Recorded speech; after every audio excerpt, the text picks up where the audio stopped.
What up, Doe? One Pride. This is the Roar of the Lions UK podcast, the podcast where one pride goes worldwide. My name is Anthony Fitzpatrick. I'm joined this evening by Ryan McCluskey, Ashley Soden, and we will be joined by Tom Wilkinson shortly, but he is going to make a grandiose entrance at the last moment, hopefully very shortly. So you're going to have four of us, and yeah, welcome to the Roar of the Lions UK podcast. We are here to discuss cornerback prospects in the 2023 NFL Draft. This is the second week of our positional preview series. We've got 4 weeks of these all told. We did defensive tackles last week, and we are doing cornerbacks this week. But first up, just reminds me to introduce the panel. So Ryan, Ash, free agency frenzy began today. Maybe not a complete frenzy, but plenty of big deals been done. The Lions have been involved. We'll talk about it in a minute. But how are you both doing today on Free Agency Frenzy Monday? I'm fine. We don't really have much money to spend. I think we've spent our money. I expect now it's going to be pretty quiet and just watch everyone else overpay for players that are ready to cash in on people like the Chicago Bears. Yep. So, yeah, the same. But just like as the Lions have made 2 signings today, so have I. I have 2 Lions of my own today. So I've just come from work and I needed something to eat. So I thought it'd be good for a joke. But yeah, I completely agree with Ryan. This was Sutton, who we're going to talk about later, is our big splurge now. Now it's going to be, like last year, we're going to let Kaminsky and Anzalone and that test the market, and then hopefully they'll come back to roost. But if not, then we can move on and find someone else. Yeah, the question was always going to be, were the Lions going to dip their toe? Were they going to go safe with just re-signings, bringing their own guys back? But no, they have made a plunge, and it's one that has made Lions fans quite happy, I think it's fair to say, and Steelers fans very unhappy. So it's always a testament to know how the other side feels, because in a lot of cases they will just make stuff up and say, oh yeah, we don't really care about him, he's bum. But in this case, when they like the player and they realise what they're going to miss with him, then it's like a good indicator of what has gone right. But we're going to talk about that very momentarily. Just need to do all the housekeeping because I didn't do it on the show earlier. And to everyone who joined earlier, thank you so much for joining our free agency frenzy stream, which was myself chatting for 3 hours. It was good fun. We did all the deals as they went down. We'll carry on doing that this evening. If any big deals happen, we'll keep updating you on what's going on. We now have our resident internet whiz Ash here to do all that stuff for us and to keep me updated, so I don't have to do that. So that is all going to be good. But I'll go through the housekeeping, so I haven't done so already. So Roar of the Lions UK, our Discord, if you want in on that, just let us know. We will send you a link. As you can imagine, it is a hive of activity at this moment in time that free agency has opened. So yeah, we'll send you the link if you want in. College football podcast with myself and Ryan. It'll all be the same as usual this week. Our episode last week we devoted to the Combine, talking about the Combine and the Pro Day circuit. So it'll be carrying on in that similar vein again. We're in Pro Day season now. Last workouts for players before the draft, we'll be updating you on all that. So yeah, come check us out later in the week with that one.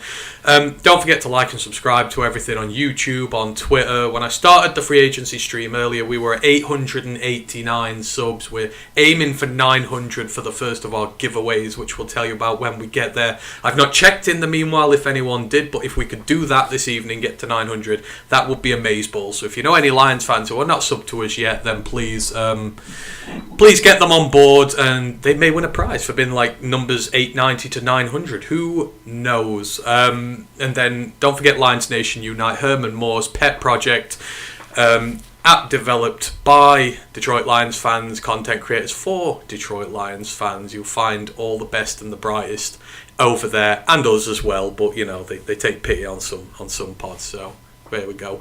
And here he is, the fourth member of our panel this evening. He loves to make a grandiose entrance. He likes to be seen. He is the man, the myth, the Tom Wilkinson. How are you doing, Tom? Good, thanks. Just here to make it all about me as usual, you know. Well, and we love you for that, you know. We you make the show a better place when you're around, so it's good to have you all on, and I'm sure the listeners are absolutely delighted to have other people on than me just chattering away for 3 hours on my own. Right, so that is pretty much it for the housekeeping. Lions news. We'll go through this briefly. We'll discuss it more at the end of the show because we have cornerback prospects to get through this evening. But like I say, it is the start of free agency today. The eternal question of whether the Lions were finally going to loosen the purse strings up, bring in a big name player, maybe not just go for the regular re-signings. And to everyone's maybe surprise, they did. So the Lions have a new cornerback one, and that is one Cameron Sutton from the Pittsburgh Steelers. He has been given a 3-year deal worth $33 million. $22.5 million of that has been guaranteed, so a good payday for him, as we've been seeing all throughout where, Pittsburgh, he's been kind of a hybrid guy there. He's been playing at safety, he's been playing in the slot, he's been playing on the outside, and by all accounts he's been playing through injury this year as well, and he's had his best season as a player in the NFL, so kind of fits the grit, as Dan Campbell would say there, that type of player. But he is in with us. Like I say, he's just had his best season. Only a couple of quarterback pressures, not really a blitzing cornerback, but tackle-wise, 37 solo, 6 assisted, missed 7, it's 14%, but meh, you can take it or leave it, it's not that bad. 15 run stuffs in the coverage game, 71 targets, 36 receptions, so just a 50% completion rating against him for 411 yards and 4 touchdowns, but he's got 3 interceptions and 8 pass breakups. They are all significant improvements on what he did last season. Guys, we have a new cornerback one. It was an issue for the Lions. We are doing a show about draft cornerbacks tonight because we need cornerbacks in the draft, but the Lions have gone out and got their guy in free agency. What are your immediate thoughts on Brad Holmes' latest bit of business? I'll go first. First point is, I don't think it changes the draft. I still think we go within the first 3 picks a cornerback, but I think number 6 now, you've got a few more options. If there's anyone out there that does like a running back or a quarterback, that's kind of more in play now they've got out there. The Steelers fans and their beat writers seem really sad to lose him, which is always a good sign, because how many times the Lions signed a player and all their fans have just said, he's shit, you can have him, good luck. And I'm so sick of that. They said, $22.5 million guaranteed. I'm all right with that. It's a good chunk of change, but the production so far has lived up to that. He's had like 15 pass breakups, like 5 interceptions the last 2 years. Completion about 55%. That's good. He's coming in as number 1. He's coming into a locker room and a defensive back room that is subpar. It's the worst probably position on the team. It's still in strengthening. So he instantly makes us better. And they did it quickly. Within 45 minutes of an hour, tampering, got the deal done. They clearly focused or saw that he was testing the market, and they went and got him. So that's fine. If he's the only free agent player signed, which he probably will be, I'm fine with it. Like I say, now it'll just be tying up loose ends, keeping guys, a few 1-year flyers out there, but yeah. Saw the guy, went and got the guy, and now we can just sit back and watch how the chips fall. And if anyone does want to come here on a 1-year flyer, we can rework some deals. Jared, Vitaly and that, they've got a little bit of money that can be released, and we can get them if we want. But yeah, it's a good start. So I'm reacting to this a little on the fly, to be honest. I was caught up with something before, hence I was a couple of minutes late. Immediate reactions, I love it. Sutton was a guy I actually really wanted 2 years ago, but in a slightly different role, and I think that's where some of his versatility is probably really interesting to the Lions, and completely agree with you, Ryan. I don't think it changes anything from a quarterback priority standpoint in the draft. It just removes some of the immediate need. And the reason being, yes, he can play outside, but also, like I said, 2 years ago, I was thinking of him more in what we would now call the Will Harris role, that hybrid role. And so I'm sure they have a plan for how they ideally want to use him, but let's just say that someone like a Brian Branch falls, then actually Sutton can play outside. If you really love Gonzalez or Witherspoon or one of those guys, or Porter or Banks, any of these guys, then actually you can play him inside. So I didn't necessarily think he was going to get $11 million a year, not knowing the cornerback kind of contracts off the top of my head. I can't imagine that's in the top 10, right? That's probably somewhere in the 10 to 20, 15-ish kind of range.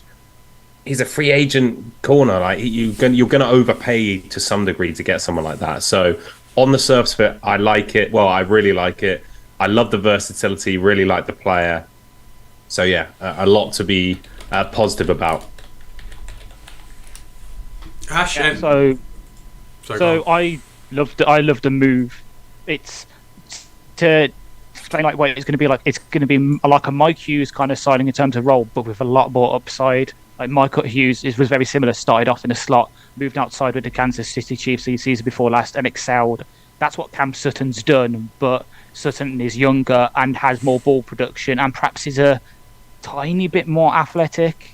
Off the top of my head, so this will be and he was like the 26th highest graded cornerback by PFF last year, which doesn't sound that good, but considering our highest one was Will Harris in the 60s.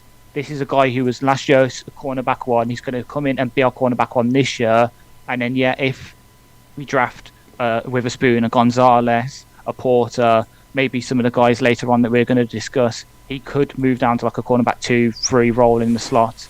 But he's given us sort of baseline of talents now where we can go into the season with potentially him, Okuda, and Jerry as our like top 3 outside corners. And it's not as bad as it would have been this time yesterday when it was Jeff, Jerry, and then Javid Williams maybe as our third outside corner. So it's definitely an upgrade in terms of like roster talent.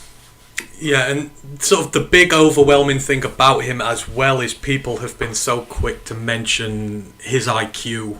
They said he's the smartest player on that Pittsburgh defense, and it's not even close really. So you think we've had a lot of athletically gifted corners and safeties in recent years. I mean, we mentioned Will Harris, but they've never really sort of had the smarts to go with it as well to make themselves the best player that they can be. So the fact that you're getting a guy in there, he's high IQ, he can play multiple positions, so it's scheme versatile, as you say. We've got a few of those guys. The draft is full of talents. Like Tom says, if we get a cornerback slot hybrid type, you can put him more on the out. If we get an outside corner, you can move him in. So it gives I should call him Draft Holmes, Brad Holmes, a great deal of flexibility when it comes to what he wants to do. So yeah, as I say, at the minute it seems a really good deal. So well done, Detroit, and we'll see what happens. But certainly gives us flexibility in the draft. So our new cornerback one, Cameron Sutton from Pittsburgh. I will just list down the other moves we've done. Like I said, we'll talk more about it towards the end of the show because we'll get into the cornerback prospects right away, get that done and dusted. But the other business the Lions have done today, so Big Bad Bugs Bunny is back for the next 2 years. Isaiah Buggs landed himself a 2-year, $6 million contract. It's $4.5 million in sort of base and guaranteed, and there's $1.5 extra in incentives. So man's got himself paid, and I think we're all really glad to have him back. Craig Reynolds, running back, is back with us for another year. That maybe was the most surprising move they've made so far, because for me that casts doubt on whether Jamal comes back or not. You've got Swift, you've got Reynolds, you bring Jamal back. I want to hit on this running back class going forward, but they're really high on him. The character, the passion, it shows. So maybe it's not a surprise that Craig Reynolds is back for another year. And then we had 5 exclusive rights free agents signed up as well. So Matthew Turner's favourite player in the world, Scott Daly, is back for another year. Long snapping. Then we have Benito Jones, defensive lineman, is back. Our tight end room, Shane Zylstra and Brock Wright. Yes, Brock Wright. No, Brock Wright. Oh God, who's the third one? The 2 tight ends are back off the Shane Zylstra, yeah, there we go. And then Anthony Pittman is back, linebacker as well, special teams aficionado, as we know. So 5 guys on the ERFAs redone. And then tenders were not given to 2 players, Tommy Kramer, the right guard, and to Bobby Price, the cornerback. But as it's been mentioned since, both have been injured or are/hurt and are getting evaluated further by the Lions in the future. So don't be surprised if they do come back at a later date. I think they are just taking their time, because Kramer, back injury, we've seen what it's done to Levi. Trench guy's back injuries, not really good. Bobby Price has been badly injured too with his knee, so you've got to see what is going on with them. But so maybe not the end, but they've not been tendered. So that's everything in terms of the Lions business so far. Obviously, if anything else happens during the show, we will let you know about it as we go along. But we'll chat about it in more detail at the end because, as I say, we are here to discuss corner prospects in the draft this upcoming season. So we are going to dive straight down into that first. Just want to say hi to everyone who's in with us. So on YouTube, Austin Damon's back with me again. Thank you very much. Det Fanman is in there. Teardrop Floyd is in. He says it's a great signing. The Steelers culture mirrors the Lions. That is also true. Another reason for getting Sutton here. Kool-Aid Kid is in the building. SW Lion is in the building. He says, looks like a solid signing. Do you think they overspent for him? No, the consensus is we haven't. You have to pay a little bit more in free agency, but we've certainly not been rinsed by anyone there. So anyhow, thank you for everyone joining us, and let us dive in. We have an eclectic mix as always. I believe we've got 11 this evening. I think me, Ash, and Tom have 3 guys. Ryan has 2. And as I have been busy chatting on the other stream all day, I'm going to pass it on to these guys first. I just want to make a quick mental note before we do start this. Devon Witherspoon is not involved in tonight's proceedings, but that is because, one, our own Tom Wilkinson has done a fantastic video for him on YouTube, which you can go and check out at any time, detailing his strengths, his weaknesses, all those things in there. So please do go and check that out. And plus, me and Ryan have been talking about him since the start of the season on the College Football Podcast. So we have mentioned him enough. Everybody knows about him. So we're going to shine the light on a few others as well. So I'm just going to sort of go round in a circle this evening and do it. I've not done it in Matt's way, how there's like a line that we're going to go in. So Tom, we'll come down to you first. Any of your 3 guys this evening. So just to make you aware of who we do actually have before we go down into this. So Tom is looking at Christian Gonzalez, Brian Branch, and Deontay Banks. Ash will be looking at Tyreek Stevenson, Jacorian Bennett, and Garrett Williams. Ryan has been taking a look at Julius Brents and Joey Porter Jr. And I have been taking a look at Caillou Blue Kelly, Lance Boykin, and Corey Trice Jr. But I'll pass that over to you. Tom, who do you want to start with to get us going this evening? Right, so let's start with probably the most frequent Detroit Lions mock draft pick in Christian Gonzalez. I'd say that's a good place to set the market, I guess, in terms of corner prospects for this year, Witherspoon aside. So to kick off, Gonzalez transferred from Colorado to Oregon ahead of last season. He's 6'1.5", 197 pounds. He completely blew up the combine. So a lot of you will have known him beforehand, but everyone knew him afterwards. So ran a 4.38 40, but jumped out of the gym, 41.5-inch vert, over 11 foot broad, so 99th and 98th percentile there. Relative athletic score of 9.96, so a pretty darn good athlete. And a PFF grade of 81.2. And I guess as we get into some of his strengths, it all really starts with his athletic gifts. Whilst it was a really, really impressive combine performance, it wasn't a surprise, to be honest. We knew he was going to be fast. We knew he was going to be an elite athlete. And when we do the first look videos, I use the phrase that he looks like he was created in Madden. Because if you wanted to build a corner for today's NFL with those athletic tools, but also with that size and length, he is exactly what you would build. So long arms to disrupt receivers at the line of scrimmage, to play the ball at the catch point, but then also that deep speed to turn and run with anyone down the field as well. So he's not just a workout warrior. We see plenty of those each year. The one thing that really comes across in terms of that toolkit he has is his fluidity. It's so rare. There's lots of guys who can move well, and we're going to come to other elite athletes just in this breakdown today, but his fluidity in terms of his movement skills, given his body type, is super, super rare. So athletic tools, A+. One of the question marks entering this season were his ball skills, but he took noticeable strides this year. So he picked off 4 passes, forced 9 incompletions using those arms and athleticism. And whilst there are times, so unlike someone like Witherspoon who plays the catch point really aggressively despite being undersized, there are times Gonzalez doesn't necessarily, but you do get those flashes of elite playmaking. So against Colorado, he had 2 picks against his old team. And it was the second one especially tantalizing. So the first one, he's running hip to hip down the field and makes the play on an underthrown ball, returns it for a touchdown. The second one, he's in off coverage, he drops to depth, and then just makes a break in the ball out of zone. Immediately goes and takes that ball 50 yards the other way. So super, super impressive. And then finally tackling. So he is not physically imposing in terms of how he plays the game, but he's a really sound tackler, which obviously, as we know, is so important to the Lions. So you won't necessarily find those booming hits, but he does have fewer missed tackles than guys like Witherspoon, like Porter, the guys who you might think of as the more physical players. So from an efficiency standpoint, he's really effective. So that being said, if we talk weaknesses, physicality is one. He is on the leaner side. I don't think he plays up to his weight and size. There are multiple instances of him being bullied, either during the route or potentially in the run game. And there are enough occasions where it questions, does he really have that kind of dog in him to be a corner? Michael Wilson, I think I'm right in saying Michael Wilson, the Stanford receiver, is that right?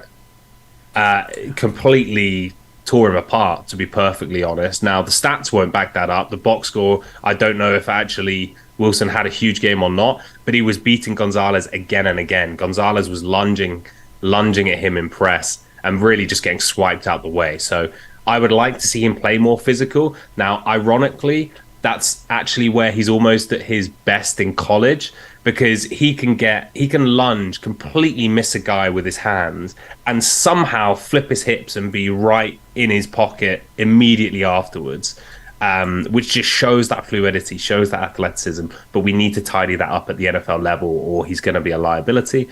My biggest question with Gonzalez is eye discipline and processing. All of that comes down to one word, which for me is urgency. Now, he's incredibly patient, but there are a number of occasions where you don't see the urgency that I would want to see in a corner. Yes, you get some highlight reel plays. Yes, you get some of these kind of ball hawking traits and things that you like to see, but there are wasted steps, there are misreads, and at times for me, it feels like there is no connection between what his eyes are seeing and what his legs are doing. And that to me is a real flag. Now, we won't be able to solve that through film, sadly. And so for me, the biggest part will be interviews. How does he talk about the game? I thought he came across really well in what limited kind of combine interviews and things I saw, but it's what happens in that 20 minutes he had with the Lions. What is he actually talking about when they show film up there? So player comparison, you'll hear Darius Slay, you'll hear Gonzalez. I like AJ Terrell personally. Similar kind of size, similar kind of athleticism. Terrell not as good an athlete, but definitely has some of those traits. But both versatile players display a lot of patience. Terrell has a really impressive knack for staying in phase, regardless of the route, but also very inconsistent. Very maybe unfair, but Terrell had a year, I believe, was he All-Pro? He was definitely a Pro Bowler, but last year he was fantastic. This year he was fine. And as a rookie, he was up and down as well. So that consistency wasn't quite there, and that's similar things I could see with Gonzalez. In summary, highest upside to me of any corner in the draft. I do think there's a number of questions in his tape, more so than someone like a Witherspoon. But there are answers which I think you might only get in the interview stage, which obviously we don't have access to. So for the Lions specifically, he can play in man. He is good against the run, even if he's not as physically imposing. So yeah, for me, he'd absolutely be in play at 6. I'm really torn between him and Witherspoon. A lot of the upside of Gonzalez is enticing. I would probably still lean Witherspoon just now based on what I've seen, but either of them I think would be great fits with the Lions. Yeah, couldn't agree more with most of that there, Tom. Christian Gonzalez, anyone, any other notes they want to add, comments to make? I completely agree as well from what I've seen of him. He's definitely got the sort of athleticism, but yeah, it's about the attitude, whether he loves football as much. It sounds, at the same time, it sounds very similar to the concerns that were with Thibodeau last year, where it's kind of similar. Definitely got the body for it, but does he have the mind? And still got some questions about the Thibodeau, so maybe it's the same with Gonzalez. Yeah, true. And again, if you want to see a bit more, Tom has also done a video on Christian Gonzalez for the channel as well, so please go and check that out as well.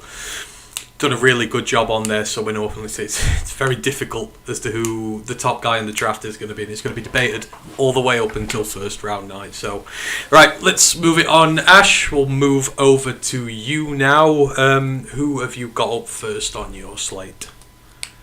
I'll go for Jacorian Bennett, the lesser-known Maryland cornerback, because obviously everyone knows about Banks, the guy who absolutely blew up the combine and will be discussed later. But Bennett is just as good in some ways. So he's not as good athletically. He only scored a 9.59 at the Raz at the combine, mostly because he's smaller. So he's 5'11", 188 pounds. So not as big as Banks is, but still passable as an outside corner because he's about the same size as Jerry. He's got 31-inch arms, and he did 13 reps at the bench as well at the combine. But what he lacked in terms of size, he certainly made up for with his speed and explosion. So he ran a 4.30 40-yard dash with a 2.54 20 split and a 1.48 split as well. So those are all elite and all rank above 9 on the RAS. And then his explosion is elite as well with a 40.5 vert and a 11-foot 1 broad jump. So, but he didn't do agility, but that's a growing trend, as we'll probably see, where he'll do it at the pro day, because obviously doing a lot of drills in one day is tiring. So, in this past season, he scored 71.8 PFF grade with a 73.1 run grade, 61.6 tackle, 70.3 coverage, and then 65.5 pass rush because he blitzed a few times. So I watched him against Michigan because obviously that's the hometown team. We have to see who he does against people we know. So he was really good in man coverage. So specifically in man coverage, he scored exactly 71.8 in his coverage. And when he's in man, he's able to match phase with the receivers, both in press and when he's playing off the line of scrimmage. And when he has to hand off receivers, for example, there was a play against Michigan where he was lined up, him and 2 corners were lined up against a trio bunch. He was able to sort of communicate with his teammates and hand off who was taking who. So, and then despite his size, he's really able to use his arms to sort of slow the release of the receiver, despite his smaller size. And when there's scramble drills, there was one where I think it was JJ McCarthy had to sort of scramble out the pocket. He was able to stick to his man easily on a sort of up drag along the goal line. So when he plays man, he's really good. And then when he's against the run as well, he consistently holds the edge well despite his size. And there was one particular play where he's lined up in the slot where he reads that it's going to be a run with Corum, sort of tilts his body to sort of block off the slot receiver, and then just tears down the C gap and is the first one to get Corum down. So he's definitely got some strengths for what we want in the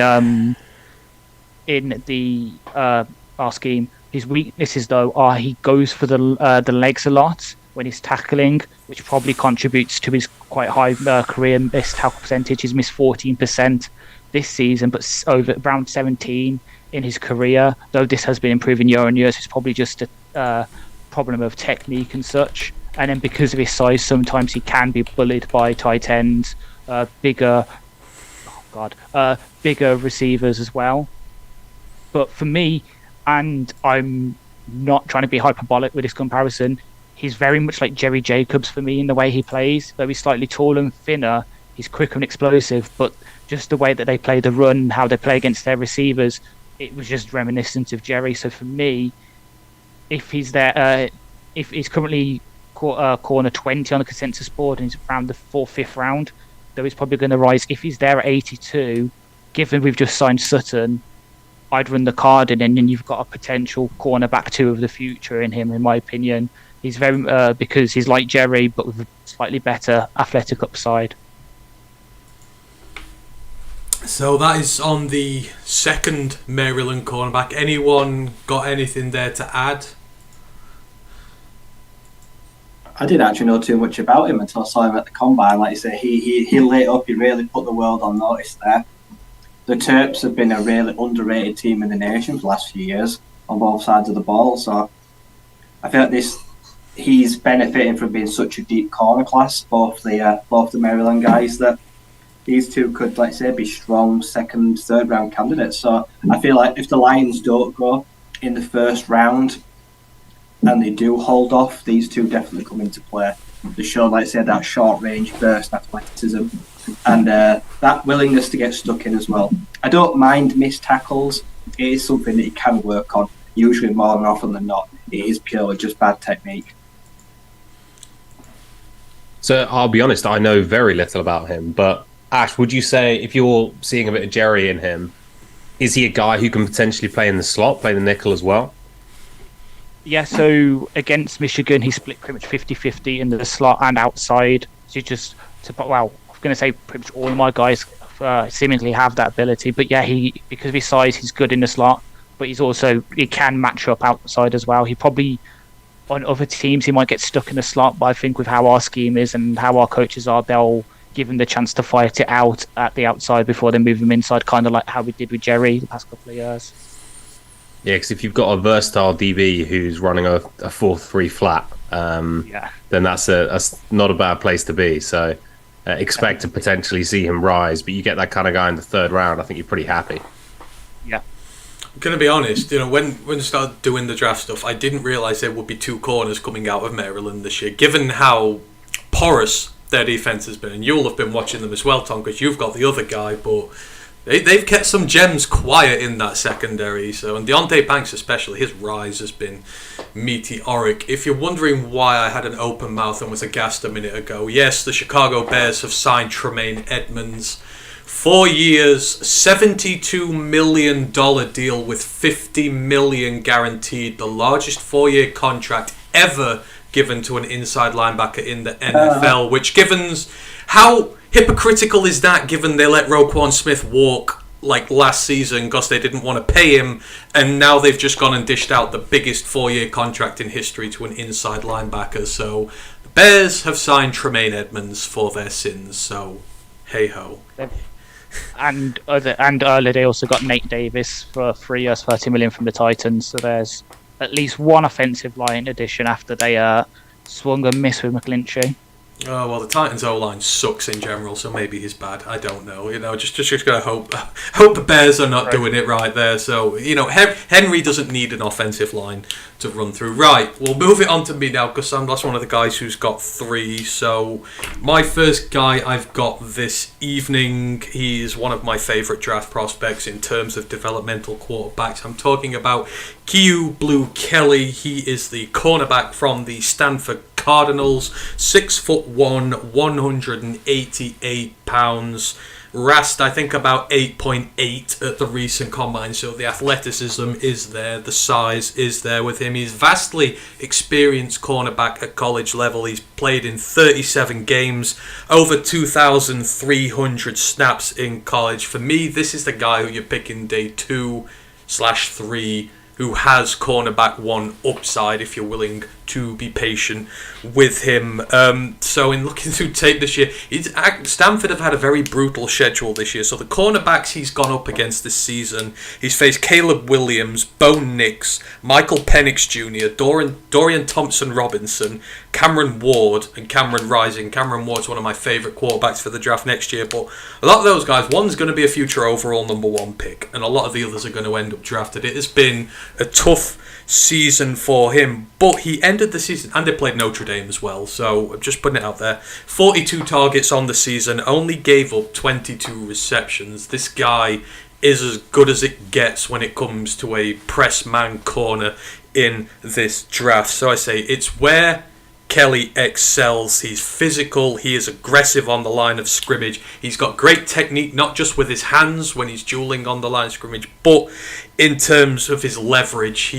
What he likes to do, he likes to show receivers the inside, because that's where he gets strong. He sort of cuts off the outside routes for them, gets them going inside on the verts. He is a former track sprinter. He has the long speed he needs. He gets these guys in his wheelhouse and then makes plays on the ball, and he's really damn good at it. So like I say, yeah, when it comes to the vertical routes, when it comes to anything cross field, as soon as he gets them inside, the play is legitimately over. This is how good he can be with it. So when it comes to problems, though, like I say, he's a damn good at the line of scrimmage. He's a damn good press man corner. So when it comes to his off coverage, and this is why he's going to be a day 2 pick, because you kind of have this confidence, this superior technique he has when he's getting really handsy, really physical with these receivers. And the Pac-12 guys, they love to fight back. Amon-Ra comes from there. They're aggressive, and that's the style a lot of them play. But when it comes to the ball being in front of him, when the ball's behind his back, he's a great player. When the ball's in front of him, the confidence goes, the inability to make decisions, his foot movement, the positions he's putting himself in. It needs a lot of work doing to him, which is why he's going to be, as I say, a day 3 pick. So you've got a guy who's great at the line of scrimmage, who's great in press man, he struggles in off, but he's got the physical profile you need. He's lanky, he's rangy, he's got the speed. You've got technicality issues you've got to work out there. But this Stanford team has been really bad these last few years, and he has still managed to stand out as a prospect on that defense when it's been getting rinsed. If you go back and watch the USC game last year, Drake London was obviously the big standout receiver for them. He had him on lockdown for the entire game. And Drake London, you know him, he is big, he is physical, he bodies you. Q had a field day against him there. Now, he struggled more this year. If you're going to want to see the problems he has, Jordan Addison had him on toast, but that's because USC was scheming him up so that he was playing in off coverage, and Jordan Addison is one of the best receivers in this year's draft. But outside of that, I think for a development guy, how good he is with the ball at his back, how good he is, how handsy he is, how physical he is with receivers, this is the day 2, day 3 guy you want to go after for me. So I've always said from the beginning, if we take a corner at the top of the draft, if we take Devon, we take Q. Devon goes straight in instantly. Q develops. He gets a little bit more confidence with his technique when he's playing off, but we don't do that a lot, so he could even step in straight away and be a contributor to this team. He's the guy for me there. So that's Q, Blue Kelly, Stanford there. Anyone else? Anything to add? Completely agree. That's why I remember when we were discussing who we were going to take that I was hoping to take him, but obviously you called rank, which is completely fine. I completely agree. Like if he's there at 82 and we have to take a corner and he's just sitting there staring us in the eye, I'd be tempted. If we manage to trade back and get a 4th round pick and he's there, then you run the card and you get him because, as you say, he has the upside to be a future starter for us potentially in our scheme, and then you can build his confidence up a bit, and if he's still good in off man, then if Aaron and Glenn goes and we have to change slightly, we go to more off man, he'll be still just as good in that as he is in press. Nothing much to add other than, in general, I like to bet on guys who have NFL bloodlines. I think there's a pretty clear trend in terms of how guys translate. And not to say he's going to turn into a star, but obviously it helps when your dad's played in the NFL for 10 plus years. So, potentially a bit more, I think might be targeted by more zone heavy teams than a team like the Lions, but he's an easy player to root for. Okay, right, let's move it on. We've had 3 so far, so Ryan, I'll move it on to you now. Who are you going first with this evening? First, I'm going with the best corner in the draft, and I think a natural born Lion. I'm going with Joey Porter Jr. He's got the size of Gonzalez, but he's way tougher. He's got the short range closing speed of one of the Maryland corners. So he's 6'2.5", 195 pounds, 34-inch arms. Ran a very good 4.46 10 feet 9 broad. Vertical 35 inches, not too bad, but he's not the most athletic. But 4 years Penn State, 115 tackles, 7 passes defended, a sack, forced fumble, interception. He prides himself on not being targeted because people don't like throwing his way. He is a shutdown corner. He's old school as well. He plays with hands up at line of scrimmage, elbows locked in tight, ready to engage the wide receiver first or bat off hands. None of this, just hands down by the side, not ready to go. He's already at, like I say, driving. He's already at 10-2, like he's holding a steering wheel. He's perfect. He's got that grit about him. I watched games and footage against Purdue and Ohio State, and I've fallen in love with him. Like I say, he's got a famous father, played a linebacker, I believe, for the Steelers for quite a few years, so he does have connections there. He's got, for what I think, he's the best corner in the draft between 0 and 5 yards. He jams at the line so hard, a pure press man corner. He's physical, he's annoying, he likes to get in your face. He just is a wide receiver's worst nightmare. Gives up the inside, like I say. He is also a bit like those guys that will happily give a guy up on the slant or the post. He will take inside shade because he trusts his ability to win either around the back or come through you. If you do catch the ball in a stride or he beats you on that first step, he can make the tackle or he can force the incompletion. He's a strong tackler in open space if he keeps his head up. We'll come to the issue where sometimes he drops his chin or he's looking below the knees where he thinks he's going to tackle a guy and he does get himself in a world of trouble. So, play press man, but he will give coverage as well. I say he'll give cushions. That closing speed allows him to give 5-6 yards if he thinks he gives it, because he can cover a lot of ground very quickly. Against Ohio State, he showed me that he understands zone. So at the start of the game, he drops back in cover 2 to where the safety is. The safety comes up to linebacker, and the linebacker drops out to take the flat. I believe that was against Marvin Harrison Jr. He understands how to rotate the signals. He's a good communicator. There are some things he needs to work on. He's very huggy. He's not handsy. He does like to have a hand around the waist or a little like a hand around the shoulder. Like if you had cargo shorts on, he'd have a hand in your back pocket and he'd also be trying to steal your phone at the same time. He gets away with that in college a lot, but in the pros he won't do. Like I say, everything is like below the waist. He's sticky. He's a true man corner that'll be put on an island. He will follow you even if he knows the ball is not coming your way. He will just follow you across the field and he'll try to live rent-free in your head. I think he's aggressive. He likes to play mind games. He's strong, and I really do love him. I think at 18, if he does pass the Steelers at 17, which is a big if, I really would like him.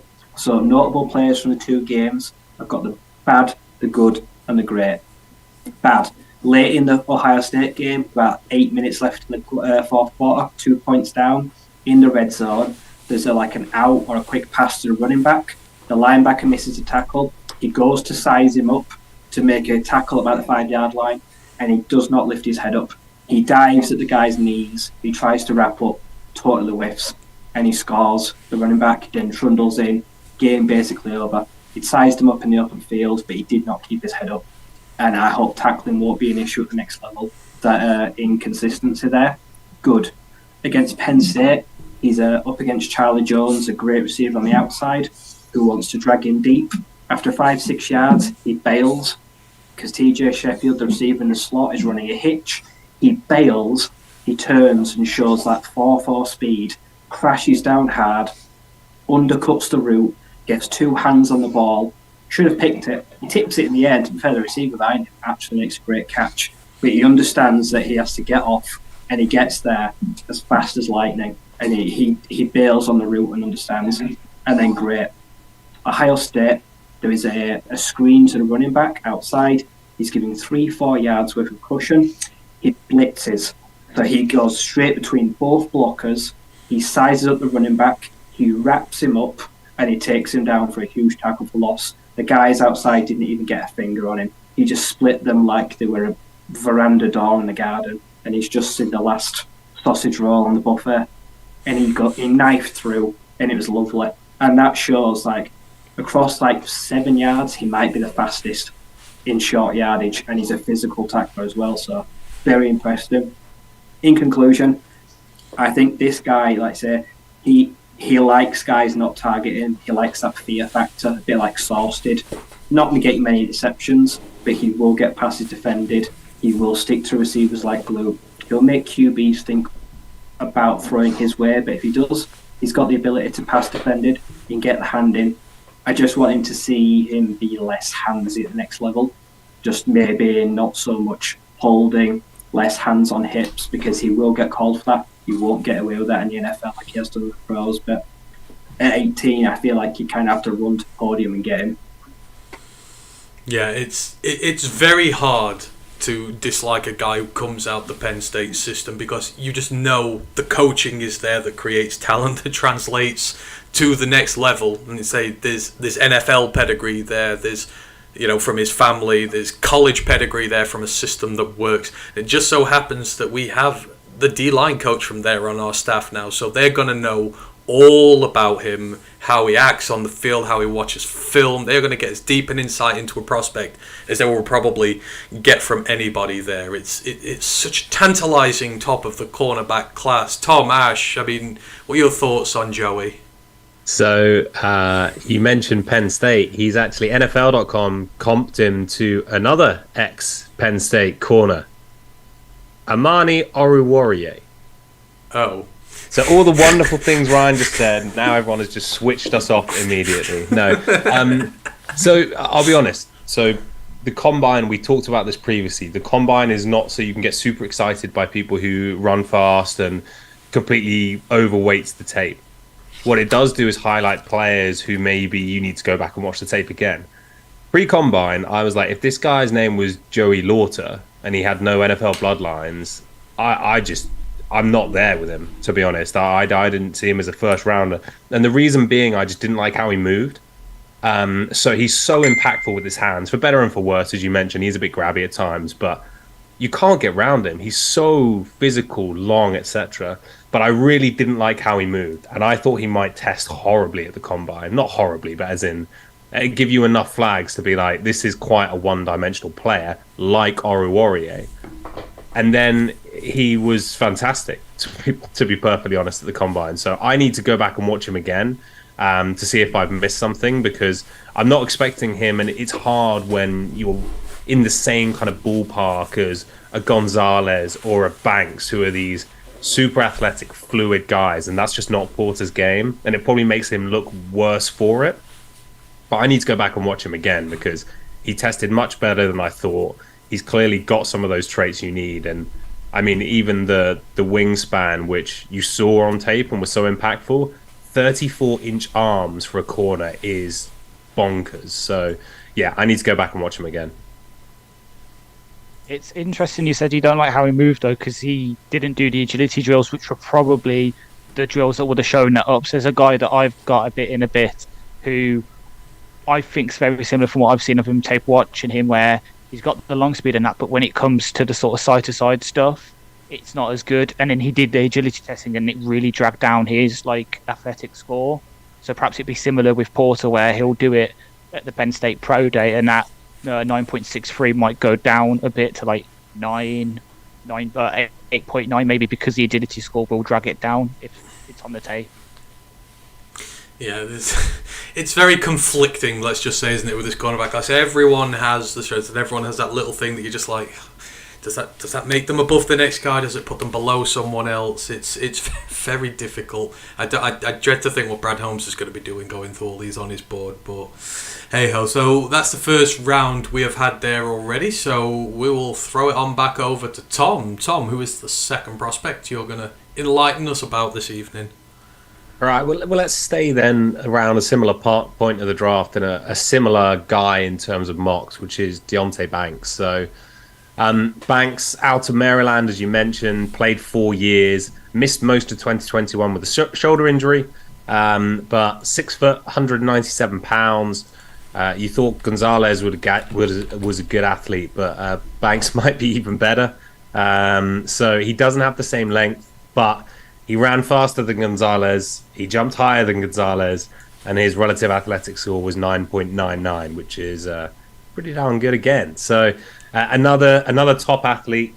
In terms of strengths, athleticism again is really what shines through. So he does have that size and length, maybe not quite Gonzalez, but more than enough to be prototypical at that position.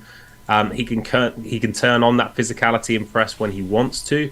But similar to Gonzalez, he does have pretty impressive agility and fluidity as well. So he does move like a much smaller player.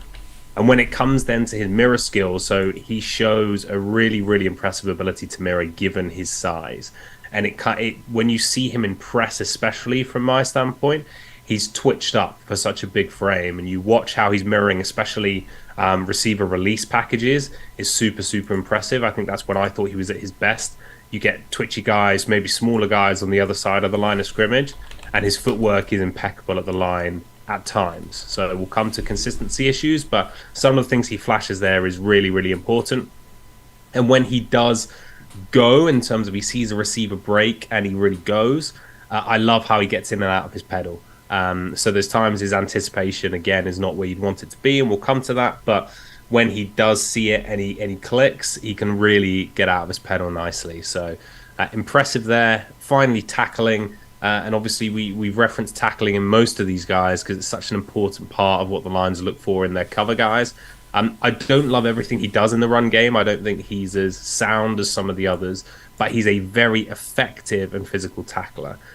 So whilst you're not necessarily going to see him play super physical in the run game, shedding blocks, etc., when it comes to actually making a tackle, he only had one missed tackle this year. So impressive numbers. In terms of weaknesses, consistency is kind of the glaring theme. He isn't consistent with his technique, so that fluidity, which is such a strength, disappears if he falls behind his guy. His press technique definitely needs work. Again, there's flashes of excellence, and the mirror stuff is really good, but whether it's hand placement or just consistency of what he's doing is not there. In his pedal, so in his back pedal, for me, he's quite high, and that results in wasted steps. So if he's reacting to a receiver break, especially at the top of a route, the receiver's chopping his feet and stopping, and he's taking 2, 3, 4 extra steps, and that's obviously just creating separation. And then he's not consistent with how he plays the run game. So yes, as a tackler, he's good, but he does show poor angles and inability to shed blockers, all that kind of stuff that you can clean up, but you would like to see. And then finally, and this is a weakness that I always struggle to overcome, especially with DBs, is awareness. So I don't see the awareness that I'd really like to see. He does have mental lapses. For me, he lacks anticipation when those receivers break, and that's a really consistent theme. Ironically, he's a very inconsistent player, but he consistently lacks anticipation, which for me is a big flag. When he does get out of position, he really panics. So Gonzalez, again, if we're doing comparisons, is fluid, but is always under control. Banks is not. As soon as he feels like he's a step behind or he's lost the play, it's all panic. In terms of all of this awareness, it matches with the fact that there's very little ball production. He's got 2 picks in his career over 4 years. And a good example of play versus Michigan is he's in position. It's a loopy ball from the QB, and he has his eyes on it the whole time, but doesn't adjust his body while that ball's in the air. And so he actually has to snap his head round 180 last minute. The ball just falls straight in between his hands, and he doesn't get a hand on it. It's that kind of stuff that just makes you think, is he ever going to be able to make consistent turnover plays, even if he is going to make plays at the catch point in terms of breakups? I just don't see someone who's going to be turning the ball over on a regular basis. So in terms of player comparison, I've gone in a slightly different direction here. And I've actually gone for a player who made me think of him, and is someone obviously the Lions know well, which is Ifeatu Melifonwu. Both are a bit more raw than you'd like. Long cornerbacks who, for me, flash more in zone, but have the traits to play man. It just didn't always translate. But impressive speed and agility, a little high in the pedal. Both miss some games due to injury. Both can be physical tacklers and physical players when they want, but it doesn't always show up. And both have everything you could want if they could put it together, but do show those same kind of concerns around awareness, play recognition, etc.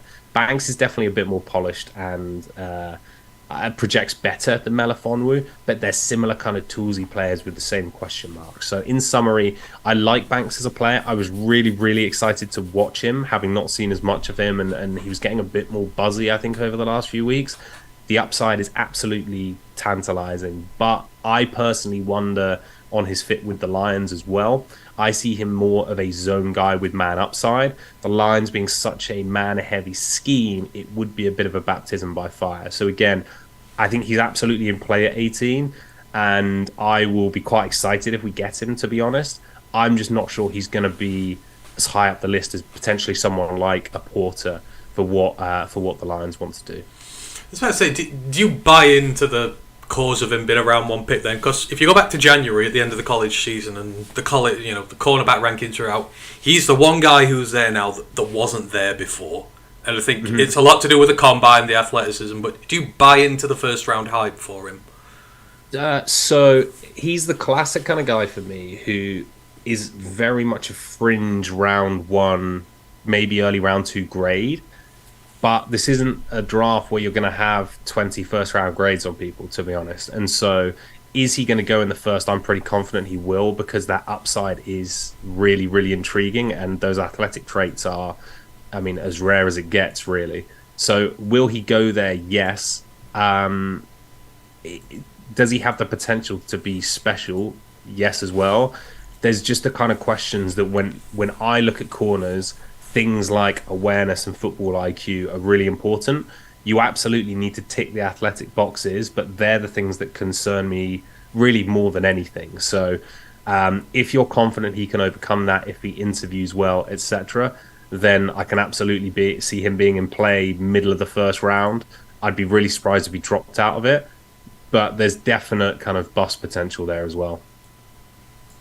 Anyone got anything else to add on Deonte Banks? Obviously, Ash, you've been watching his teammate there. Anything else? So yeah, I remember when I was watching Bennett, I saw a couple of those passes and I was a bit iffy about it, because I was just said I saw obviously athletic testing as well. I was like, that's why I wanted to look at one of the Maryland corners to get a sort of glance at both of them in a way. And yeah, I saw similar, and I can see what you mean with the iffy comp, because yeah, there were times where I could see on the All-22 where Banks at times when the receiver's going past, he kind of struggled to flip his hips, and that's the big thing that suppose is holding Iffy back from being a corner for us.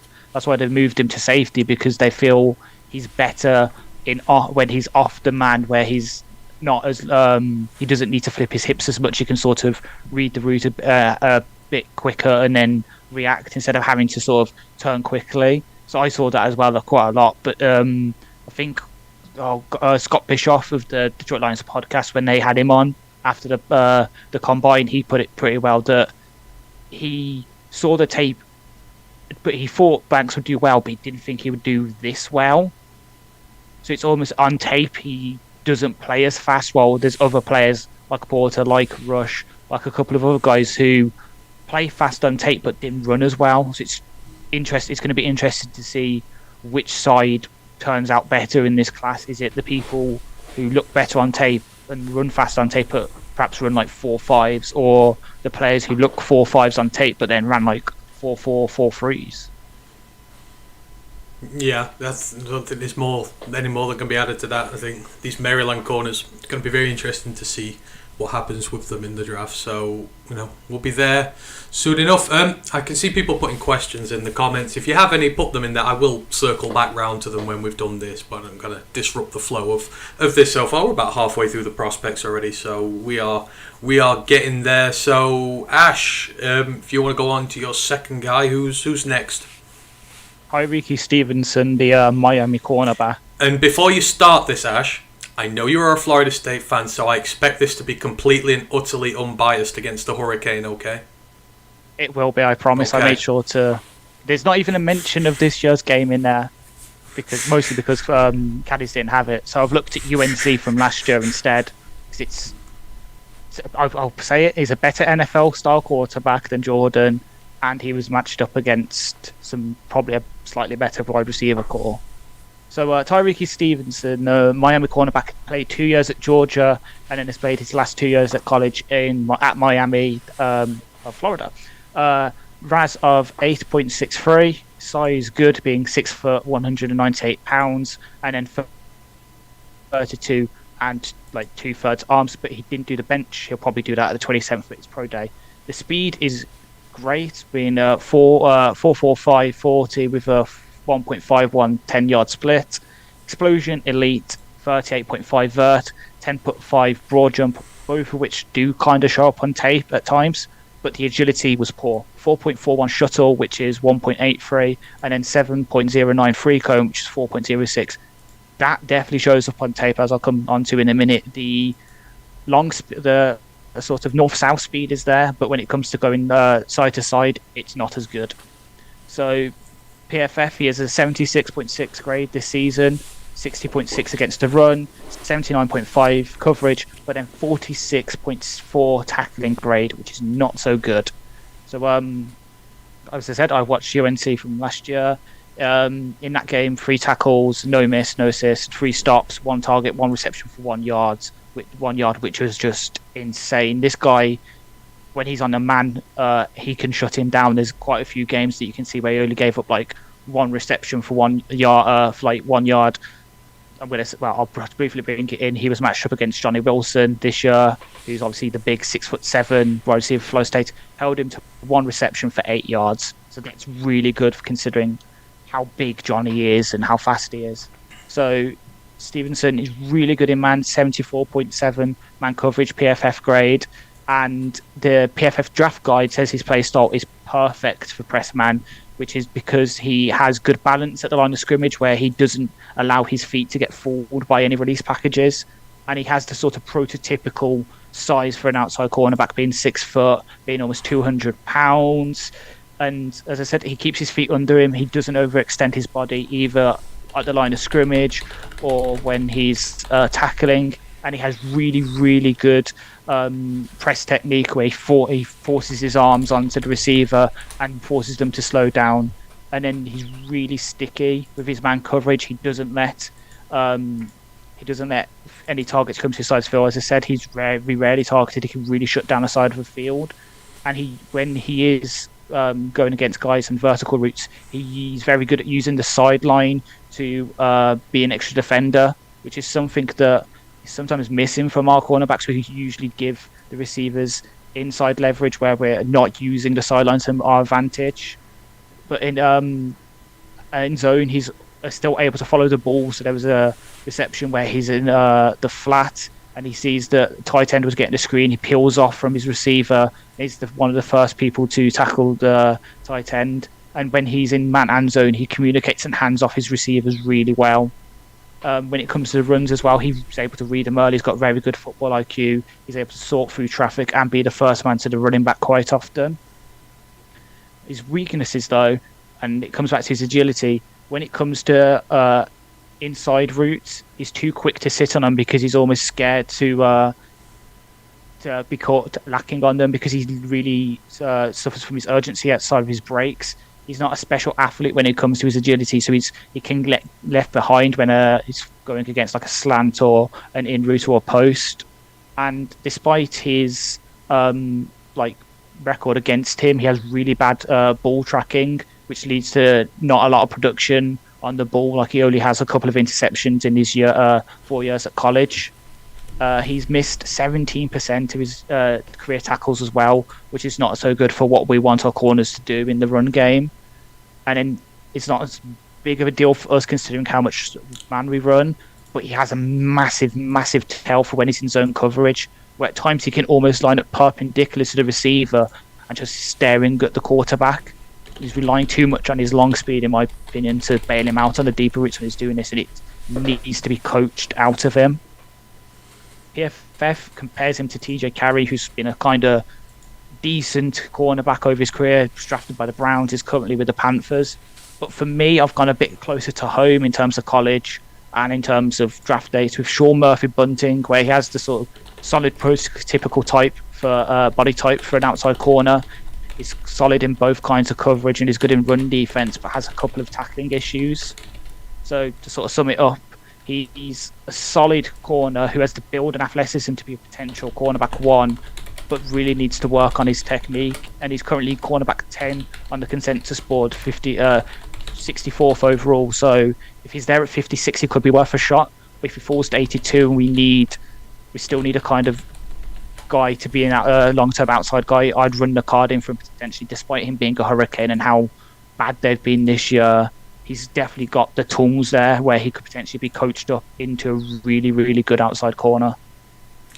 So, sorry, just a bit of breaking news before we go down into there. The Lions have made another signing today. Alex Anzalone is back in the Honolulu Blue. He has signed a 3-year deal worth $18.75 million back to the Lions. So 3 years, that is quite an investment in our senior linebacker. He is going to be in Detroit apparently for the next 3 years.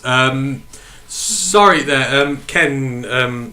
Ash has just been talking about Tyreek Stevenson from Miami. Yeah, we'll try and mention the names a few more times so you don't lose who we are talking about. Yeah, but Alex Anzalone back in the Honolulu Blue for 3 years. Once we've done all these corner comps, we will chat about that a little bit more, because I can already see there are faces on this panel, and those faces need to say words about this. Not looking at Ryan McCluskey. So yeah, 3 years, $18 million for Alex Anzalone. Interesting. But back to Tyreek Stevenson.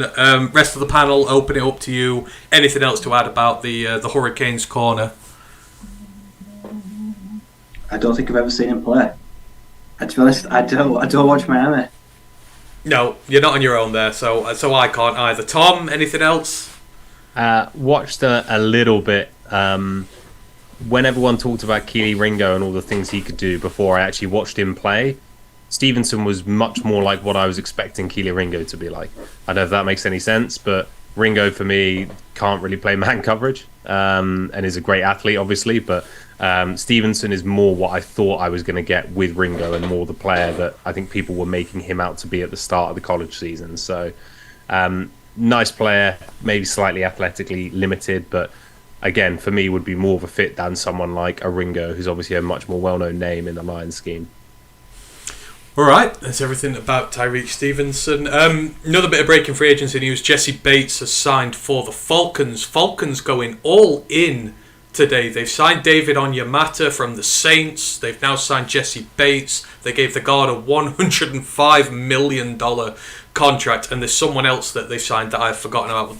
They traded for John. Oh yeah, they traded for Jonnu Smith as well. So Falcons are spending big in free agency here, and Bates' deal is 4 years, $16 million per year, fourth highest paid in NFL history for a safety, I'm going to assume that is. So Jesse Bates got paid there by the Falcons. Right, moving it on, and we are on to I believe we're back round to me now. So this is going to be a little bit of a shorter one, because this is on one of our development prospects. But the next guy I have up is Lance Boykin, who is the cornerback from Coastal Carolina. He is 6'3", 200 pounds, so all the prototypical size and strength types you want for a corner coming up to the NFL. But make no mistake, he is going to be a day 3 developmental pick. So in terms of the player himself, he's had a very hard road through college. So he's a very easy guy to root for. So he's been in college 5 years,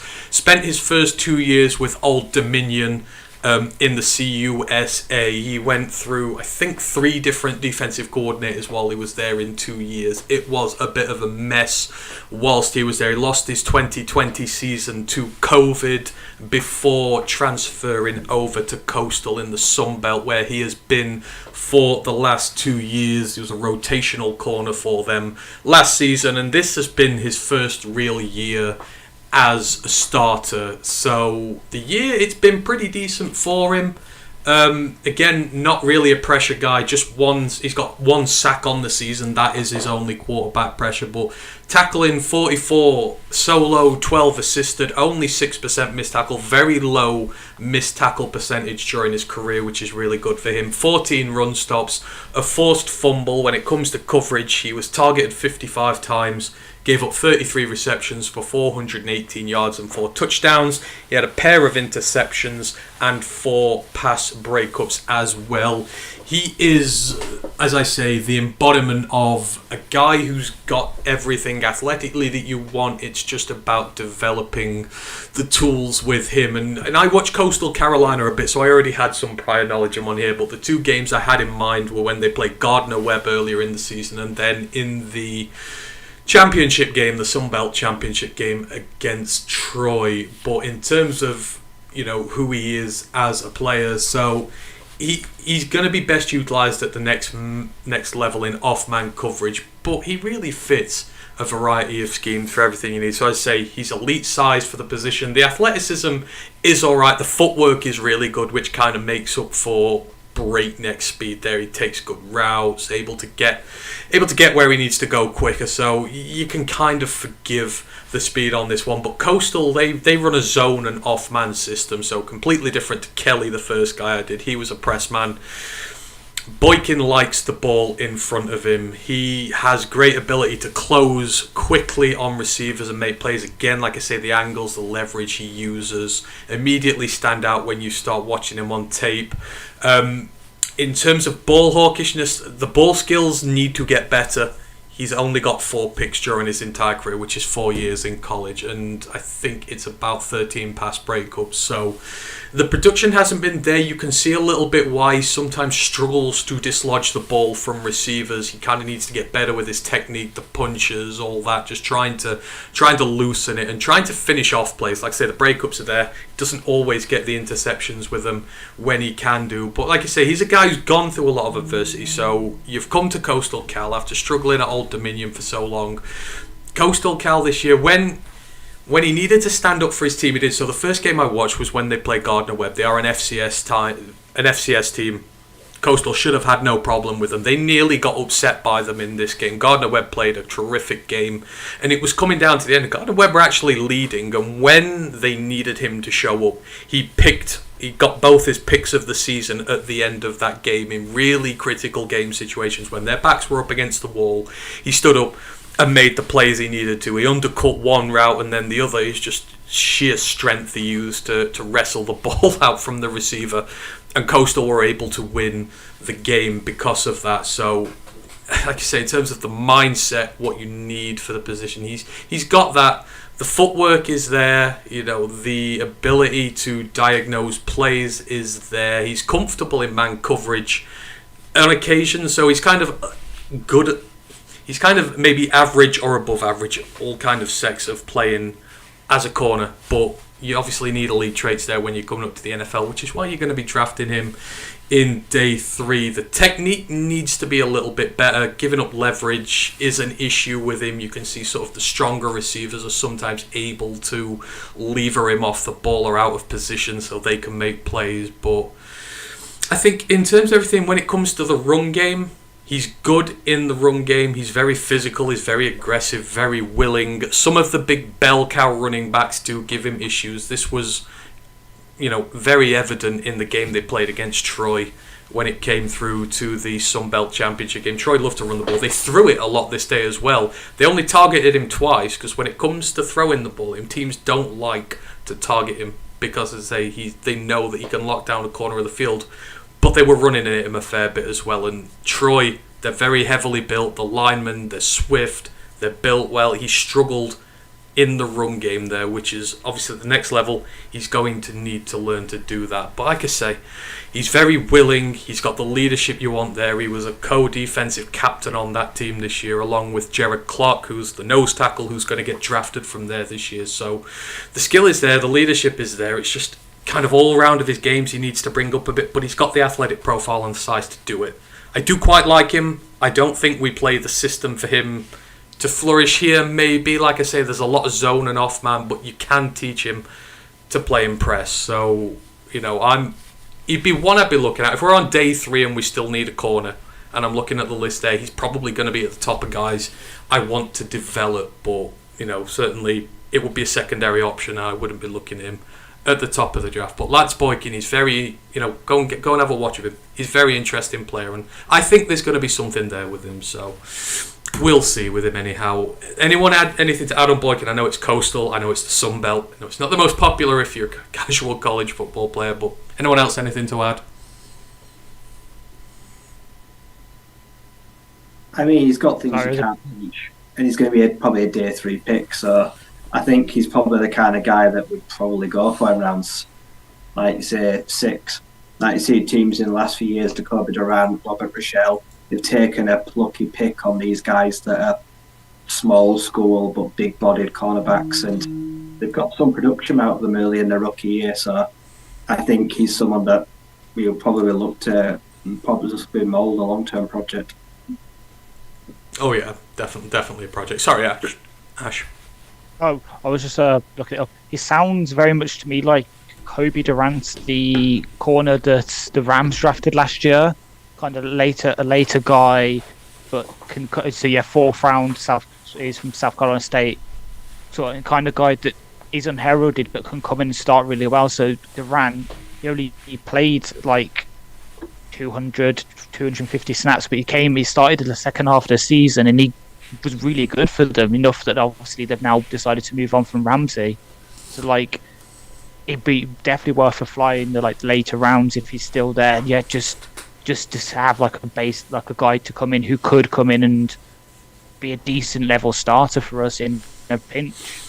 Yeah, and that's what you're looking at with development, guys. You're wondering, why has the development not been there? And so when you look back, it's been very hairy in terms of having to change scheme, having new leaders in charge, then transferring teams. His first year as a starter, you can see the potential in him there, but obviously you can see the rawness and everything that needs teaching. So you've got to be patient, but size-wise, it's going to be a dream for somebody. And I think he might get taken a little bit higher on that alone, because I think you can just about see the basis of all his game there. So we'll see. But yeah, that's Lance Boykin Chantecleers from Coastal Carolina's cornerback. We will move it on to Ryan for his second guy. Ryan, who have you got next? I think we're on the hybrids now. I think I've got the most frustrating guy. Like, I've never seen more frustrating tape than Julius Brents. Like I said, he's built like the Pokemon Machoke. I think physically, looking at all the corners we're talking about, I think he looks the best. He might even be the most athletic. 6'3", 200 pounds, 34 inch arms, 11.6 broad, 41.5 inch vert, 4.53 40. He destroyed the combine. He smashed the Senior Bowl. He's a freak. Like I say, 2 years at Kansas State now, 94 tackles, 6 passes defended, forced fumble, and 5 interceptions. And the 2 games I watched was the biggest game I think all these corners have played in. Like I say, you had to guard Quentin Johnston in the Big Ten title game against TCU. And then against Baylor, where a bit flat. So against TCU, I saw everything. It was like a bag of licorice, all sorts. He got a huge forced fumble. He had an interception. He dropped a pick. Pass breakup, but also got 2 costly defensive pass interferences. He had one of the hardest tasks in the nation, covering 6'3" Quentin Johnston. First thing I noticed is too much contact. He grabs, he tugs, he tries to turn, and he got caught multiple times. He's going to get penalised at the next level because he's too physical. He's too rough, he's too rugged, and he just relies too much on that physicality. When sometimes it pays off, but sometimes it's very evident on tape. He's got the perfect frame build, the length. So he understands how to read a ball, he can track the ball, and he knows where the sideline is. He understands that the sideline is his best friend as an outside cornerback. He can pin a receiver to it, or he can gradually fade over and make sure if a ball is caught, it's not caught inbounds. So he knows where he's in the field. He's a zone corner. I think he always will be. If not, he's a safety. This guy is the most likely to be moved out of the position. I don't think he'll ever realistically play man. He likes to cover a space, not a person. But he did show in the TCU game he's got the ability to recover, which some guys just don't have that. Johnston beats him, leaves him in no man's land, and this is the notable play of the great.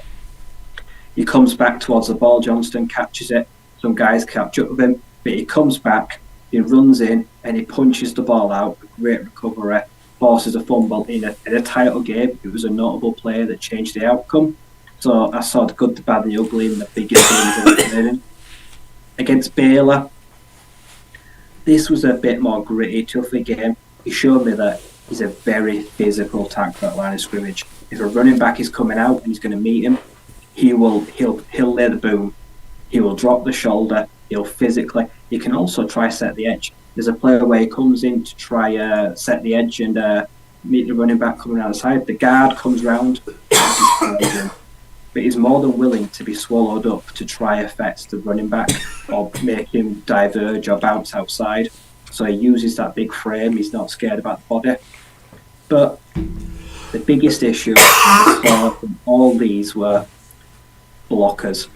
At least 3 times in the Baylor game, he is grabbed by a receiver, a tight end. He cannot disengage. It doesn't even like sometimes he tries. He's washed out of players. A running back will go right by him. He can't even get a finger on them. And it's just really frustrating for a guy of his size, his length, his frame. He just doesn't like contact. You lay hands on him, he can't chop. He's got no real moves. You can kind of just neutralise him. And they were running the ball at him quite a few times in both games. They will just grab him, or they'll get their best blocker on him. And he was unable to disengage, which I found really frustrating. So in conclusion, this guy, he could be the best corner in the draft. The ball skills are there. He can track the ball. He can improvise when he needs to be, because he sometimes does get beat on man coverage. If you run him inside towards the player, you can get him rubbed. If you're the best route runner in football, you'll probably get him to run into his own defender, because he likes to cover space and not the man, which is something a little bit worrying. But with a potential position change, he could be one of the best defensive backs at the end of the second round, start of the third round, because he's just got something that just guys don't have. He can play the ball. He's got the size. Like the guy's like a aerodactyl with a wingspan. He's got all the things you can't teach. Clean up the penalties. That's all I ask of him. Just stop grabbing. And I feel like you'll have a really good player on your hands. Maybe not in Detroit. I say he's more comfortable covering space, cover 2, cover 3. But I think there's a real raw player there. And the last 2 years he's played in some of the biggest games they've had to. And he's really come up with the good sometimes. You're going to get the good. You're going to get the bad. He's going to frustrate you at times, but at times you'll think, well, wow, he's just changed the whole momentum of my game. So he's a solid day 2 option. Guys, any comments on Brent's? I know Ash especially likes his hybrids, so I know damn well he'll have been having a look at him there. What do we think?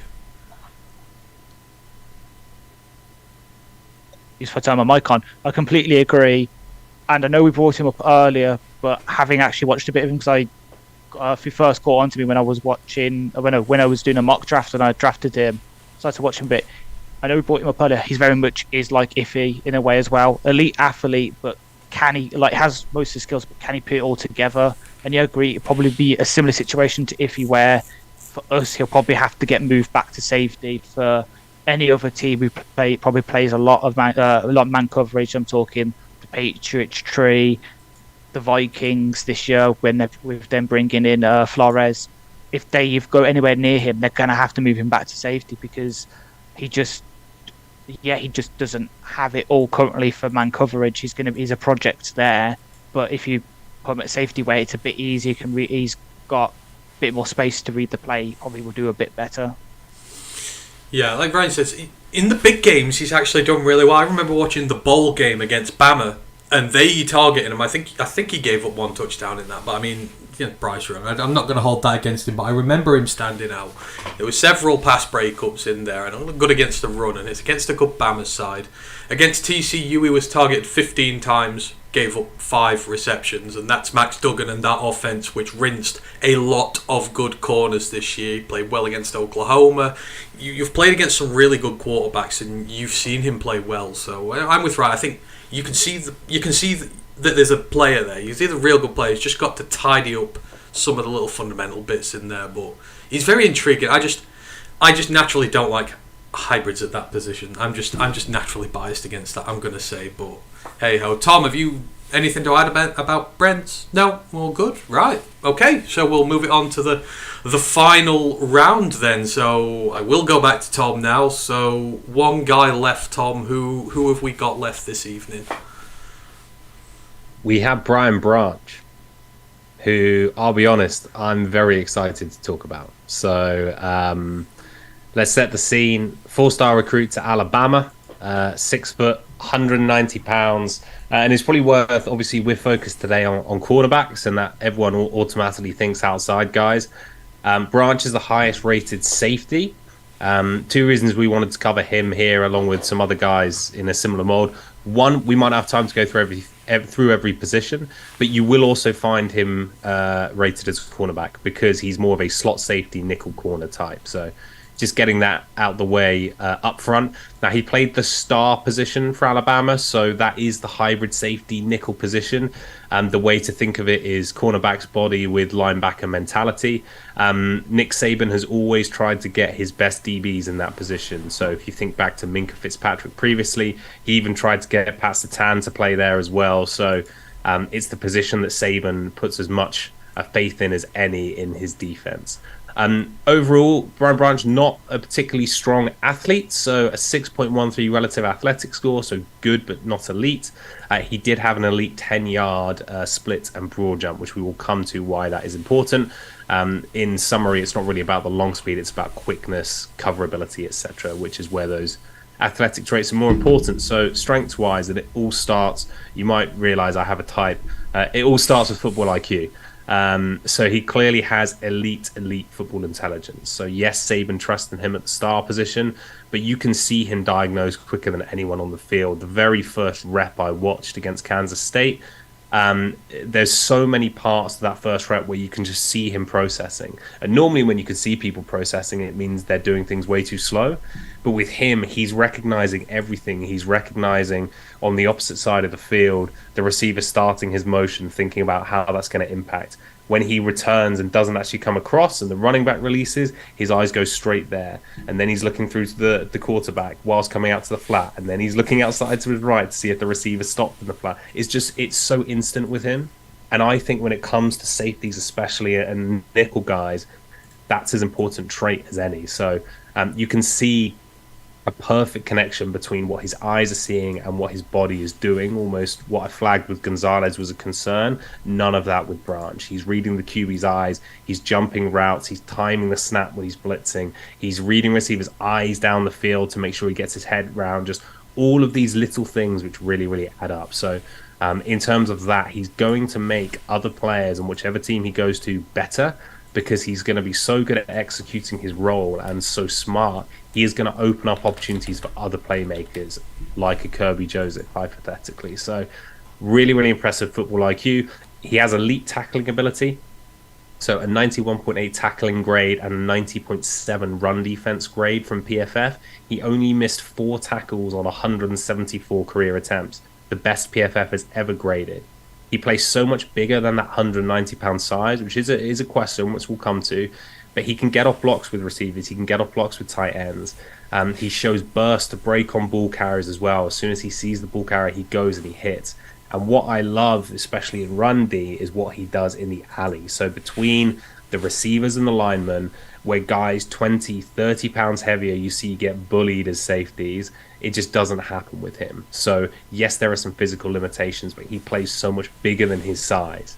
And then finally, cover skills. We're talking about corners, we're talking about nickel safeties. Cover skills are super important. So I'm not sure I want him playing predominantly in deep zones, personally. But as a nickel slot guy, he offers plenty. So he's very fluid for a kind of a safety in inverted commas. He moves like a corner in that way. Nice transitions. His hips are good, which combined with his football IQ makes him really dangerous in zones. So there's a lot of stuff which is really impressive.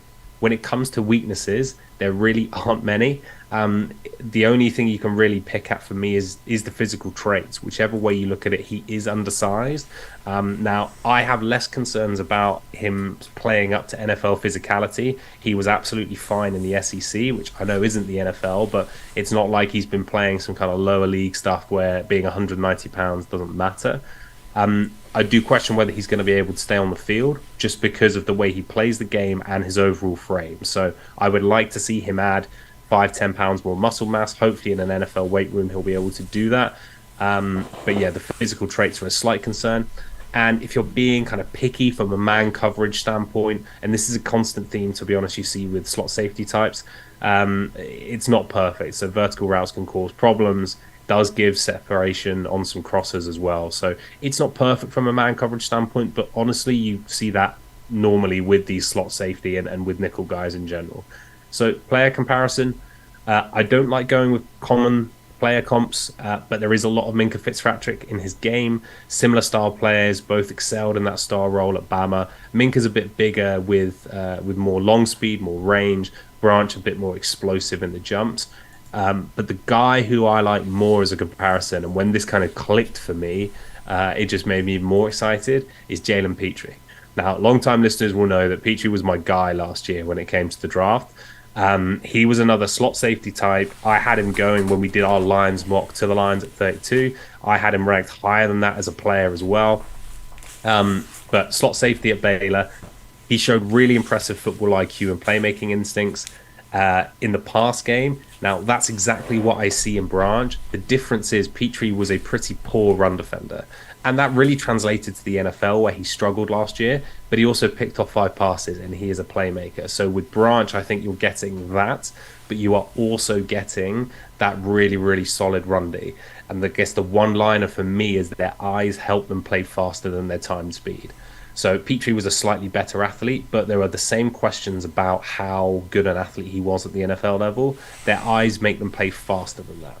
So for summary and fit, I guess, with the Lions, I still think Branch is one of the most underrated or maybe underappreciated players in this class.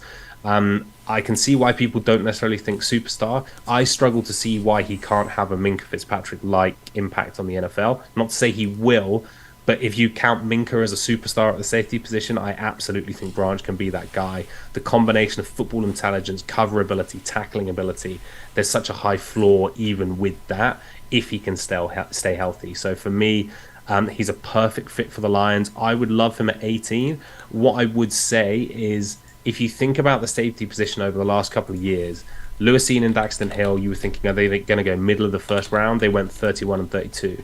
The year before, Trayvon Merrick, he was like, is he going to be a mid-first rounder? And him, Richie Grant, Javon Holland, all of them went early to mid-second round. So it feels like the NFL are maybe not prioritizing this position, these kind of players, as much as maybe historically they did. It wouldn't surprise me to see Branch fall to the end of round 1. Just because of those slightly middling traits, and he's not flashy in that way. I think he'll be an absolute steal. I'm very confident he's going to outperform his draft status wherever he's taking, and I would love him on the Lions. I mean, you mentioned about maybe him getting underrated there. Do you think it's maybe an offshoot of the other 2 safeties coming out, Battle and Helms? Because I think people think, well, I do. I think Battle he's solid. He's safe. He's got a high floor but not a high ceiling. And Helms has had that trouble as well. Do you think maybe he's getting a bit of that rep because of those 2 as well? A little, and also I just don't think nickel corners are he's not flashy in terms of he's not. I think he's exciting because I nerd out on good quality DB play, but he's not a guy who's having loads of highlight games. He had an awesome game against Kansas State, but the rest of it is just really solid, like high-level execution. And if you think about the other DBs in this class, Witherspoon, obviously that incredible hit, which has been played 100 times, Gonzalez blowing up the combine, Joey Porter, like all of these guys are much more buzzy, flashy, interesting. And I just think that Branch, everyone's like, yeah, he's a really good player. Anything more to say? Not really. And so he's not getting the same buzz at the media level, potentially, other than people thinking he's a really good player. And just what we've seen the last couple of years, I would have expected some of the names I listed off previously to go higher. So I just think the league is going to prioritize the trenches and other things like that, or really, really elite athletes over a guy like Brian Branch. And I think a team is going to be very, very happy that he falls in their lap, wherever that is. So at 18... I mean, there's safety there, but we talk about the corners. Where does he rank on your list of guys at 18 in terms of defensive backs? If so, assuming the top guys have gone, that Gonzalez and Witherspoon are gone, which I think is a fair assumption. I personally, and like I say, I do need to go back and watch Porter. I have Branch definitely ahead of Porter and Banks, who I have maybe in that kind of tier B for corners. I just think he's such a great fit for everything the Lions want to do. In terms, even looking at Aaron Glenn and the kind of player he was, who was the kind of overlooked, smaller, feisty, physical guy who plays bigger than his size, that's Brian Branch. And we talk about how Witherspoon is that guy at the corner position, but Branch is that, but with just such incredible football intelligence, with the skill set which will fit some of the Lions' flaws, which I think we can all agree over the last few years. The Lions' tackling in general has been, if not awful, let's go with very frustrating to watch. So I just think he's such a great fit for what we do. He's the kind of guy who will blow up the interviews. I think it was Campbell was asked at the combine. He said was there like 3 or 4 guys who like tick their box in terms of football competitiveness out of the 20-ish they interviewed. There is no way if they interview Brian Branch, he isn't one of those. So I just think he's a great fit. And will he ever reach the ceiling of someone like a Minka Fitzpatrick? I don't know. I just can't see a world that he is not a good, serviceable NFL player, which, let's be honest, the Lions defense needs.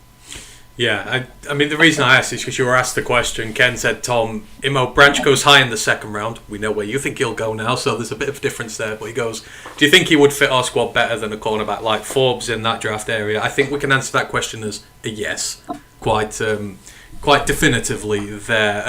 Ash, Ryan, anything you want to add on Brian Branch? I love him. If we can't trade back from 18, I will give away our second round pick to trade into the end of the first. Like I said, we know Minnesota are very receptive to our trades. I'll give them our second round if they'll give us our move up to that first, and I'll take him. So I think it's worth going back into the first round to get him. Same. We all know I love my slot hybrid guys in this draft class. Not just Branch, but obviously the couple of guys later like Chris Smith and Mr. Robinson. But yeah, for me, Branch is very similar to a guy who's a big free agent this year, plays a similar role and has experience in the Glen. Branch is very much like CJ Gardner-Johnson in the way he plays for me, and similar athletic profile. Yeah, Johnson was slightly bigger and ran slightly faster at the combine, but in terms of play style and how they look, it's quite similar. They're not flashy, though. Gardner-Johnson probably is going to get the bag this off season, but if you can get that kind of play out of Branch, which is entirely possible, you've got yourself a damn good slot safety for the next 5+ years easily. Yeah, so a lot of love on the panel there for Brian Branch, and maybe a name we might see in the draft sooner rather than later. Maybe for the Lions, who knows? For the cornerback aficionados out there, Jamal Dean has just signed his deal, by the way. Very highly sought after by the Lions fan base as a corner. He's actually gone back to the Bucs. They've given him a 4-year, $52 million deal. So mix that against the 3 years, 33 we've given for Cam Sutton. Which would you rather pay? Let me know in the comments. Would you rather have paid Cam Sutton, or would you rather have gone a bit more on Dean? But he has got his payday there. Right, Ash, we are coming to your final guy for the evening. Who have we got? Barrett Williams, the Syracuse corner. Which it's going to be an interesting watch, because he's kind of the opposite of some of the guys we discussed already.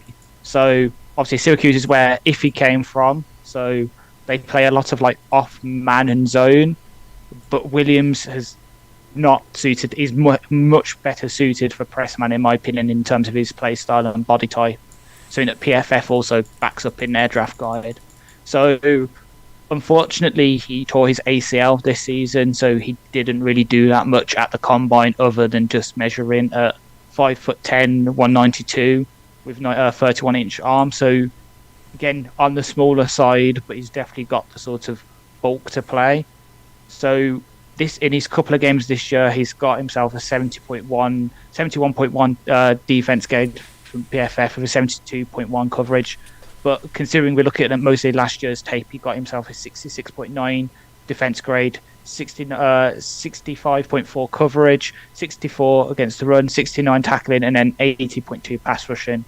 So I watched him against, I can't even remember who I watched him. Oh, it was against give me a sec. Clemson, of course it was. So I watched him against Clemson in 2021. So DJU, so not the best quarterback to probably watch him against, but it's definitely a really good team. So against them, he had 5 tackles, no miss, no assist, 1 run stop, and he gave up 5 receptions on 8 targets for 25 yards. But he also only played the first half. He only had 35 snaps. So who knows what happened in the second half. So, as I said, he's very inexperienced in press man. He's only had 118 snaps in it over his 3 years as a starter, while 25.1% of his reps in 2021 were in man coverage. But this is because of his scheme more than his body type. He's much better suited for man coverage than he is zone, as I said, and PFF backs it up with their own analysis, so it's not just me that's seeing it, which is why I'm bringing him up, even though he plays in such a heavy zone scheme. So, but this also is a positive because let's say we do well this year and Aaron Glenn goes. What happens if the new defense coordinator wants to change the scheme up a bit? What happens if he wants to move to more off man, who wants to put more zone? Williams is well versed in all three and is suited for, can play all three, which is very good. Gives him a couple more points, and he's got very very good football IQ. He can read the play very well, whether it's run, pass, RPO, whatever. He can play with his eyes in QB, and he can blow up screens quite quickly. There was a couple of times where DJ passed it off to the running back, and Williams was like that on the screen. And he has no real major hiccups in any kind of coverage. He closes in quickly on in-breaking routes, and he usually gives the outside leverage using the sideline as a second defender, which is something I quite value in outside corners. And his hips are very, very, very fluid. He can easily flip them in zone or man, and he has good foot speed as well. So despite him usually allowing free releases because of Syracuse's scheme, Williams is not lost by any release packages. He's able to stick to his receiver and stay with them. And he tackles really well, which is obviously something we value. But and he's got the best career missed tackle rate out of the three guys I looked at with 12%. And when he's able to, because of his, obviously with his size, he's not so good against blockers, but when he's able to get past his blocker, he gets downhill fast on run plays, he triggers quickly and moves to either wrap up as the second defender or to fill up a gap. And he communicates really well pre-snap with his teammates, obviously usually in zone, but he's also able to do in chunk and man, which is something we need because that was a real issue for us last year, was obviously passing off guys, communication, knowing who was doing what. His weaknesses, as I said, not so experienced to press man, and when it comes to transitioning from, to put it colloquially, from grass to ass, so moving from zone to more man coverage as the play goes on, he can sometimes stick onto the back hip of the receiver too much, and he doesn't really move to try get back in phase and get himself in the best positions. And also, as because of his smaller size at 5'10", he can get bullied by bigger guys. So against Clemson, quite a lot of his completions that he gave up was against David Allen, their big tight end, in zone coverage. And because of it, large amount of zone he plays, if he is stuck on a receiver, he's pretty much out the play. That's it. He's just going to get blocked off, and he won't be able to affect the play. And then obviously he's coming off a torn ACL, so he won't be fully fit to be able to play until 2024. So because of this, he's slipped down a lot in terms of boards. Like, he's opened up the season as a borderline round 1, round 2 guy on a load of boards because of his skills. But because of his injury, he's slid down. So it's a very similar situation to James Mitchell last year, who obviously tore his ACL, was really high talent-wise in terms of tight end, but obviously we managed to scoop him up. So it could be a similar situation for Williams, where if he's there at day 3 and we've got a traded back for a fourth rounder, I'd run the pick in, because you can sit him behind Cam Sutton, behind Jerry, behind Jeff, wean him in as he gets healthier, and then to open next year we could potentially have a really good cornerback too. But at the same time, he's currently a cornerback 12 on a consensus board. He's around the same area that Kai Blue Kelly is. And given, obviously, Kelly's not injured and he's a bit more versed in man coverage, I hate to say it, but I would probably take Kai Blue Kelly, because it's just an easier transition into our scheme. But as I say, if he's there day 3 and we need another outside kind of style corner, then he's definitely there. And to top it all off, my comparison before today, Cam Sutton. So it's kind of interesting that a guy that I've comped one of my favourite corners in his class too is now a Detroit Lion. It's a good person for him to learn off.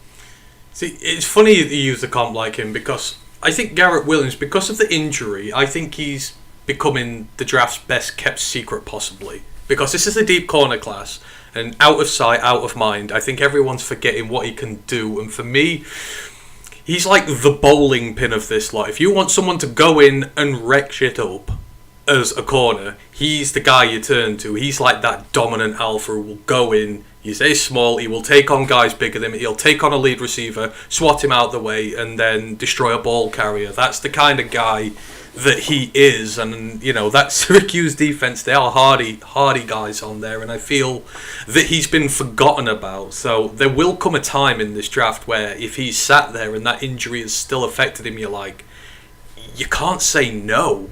Because, like I said, with the upside that is there with him, I mean, he's gifted in press, which is kind of what you want here. It's kind of the thing we've been at. And, like I say, he just fits the alpha gritty mentality that Dan Campbell is. I think if Dan Campbell sort of sat down and had a chat with all of these guys, or spent a day with them, he'd be the one that he'd take to the most, just based on his personality. But that's just me. I do quite like him, and I know the ACL injuries and that, but we've seen with Mitchell, we will see with Mitchell this year that the league was wrong to let him drop so low. I think Mitchell's going to have a great year. I think Williams will be similar. Ryan, Tom, any other words you want to mention about Garrett Williams? Oh, I've loved him. I've loved him for years. He goes like against everything I think about drafting players with bad injuries. I don't care. I'll throw a third rounder at him, stash him for a year, and I guarantee in 2024 he wins a starting job, because that's just who he is. And what he can do in the backfield, he's got that kind of Buda Baker, like missile mentality, tackles for losses, he'll take down a running back, he'll knife through blocks. Like I said, I think he's got a bit of a dog in him. And I don't care if he's only like 5'10", a buck 90. Players being like, yeah, I love him. If he'd not torn his ACL, I reckon he probably goes second round this year. I wouldn't surprise me if someone throws that high, but yeah, I really like him. I think he really fits in what we're trying to do here. So I'm fine if I draft him and he don't play a single snap all season. So, pre-season, he was getting mocked as a first-round corner. He was like above a lot of the guys who are there now. That is the level he was at. Similar to, and we mentioned Mitchell again, but Mitchell was getting mocked in the third round before his injury. He was a solid day 2 pick. He fell all the way into day 3 just because of the ACL. So I can see some similar happening with him, except from going like 5 to 7. Garrett's probably going to go from 1 to 3 or 4, which is why I think the value is there to be had with him for sure when it gets past a certain point. If it's like 81, then like Ryan said, it's got to be in the back of your mind. If you're like, do I want a second corner? I've got one. Do I need another? He would be in play. And he was injured early in the season, so I don't know how much it's going to affect his rookie year. So, you know, see Tracy's already back in training after a bad Achilles injury. Maybe he could be fit for the season. Who knows? Is there anything you want to add, Tom? No, he's just disappeared very briefly. So I was going to move it on. So I did have the last guy on the panel here, which was Corey Trice Jr., who is the cornerback from Purdue, who the Lions met with the other week. So instead of doing Devon, I thought I will do him.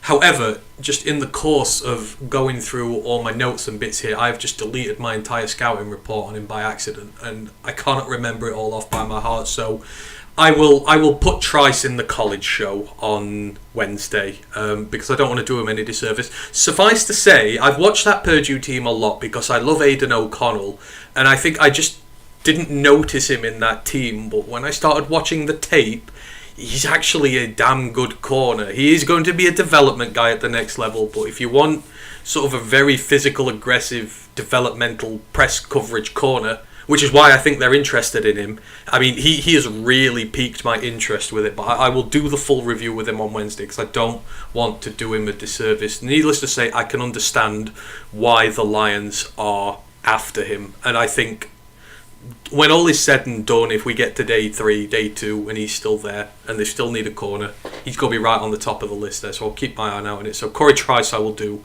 on Wednesday. Right, so that is 10 prospects. Oh, we've done a nice even 10 for the evening, so that is all well and sold there. So just to sort of round it off, this is a very deep corner class. We've talked about many corners for a very long time now. With Cameron Sutton been signed today, I just want an answer off the panel, off each one of you. Who is now your number one guy you want in the secondary? Out of everybody. Does this change anything? I'm intrigued. Tom, who do you most want in the secondary now that we've got Cam Sutton?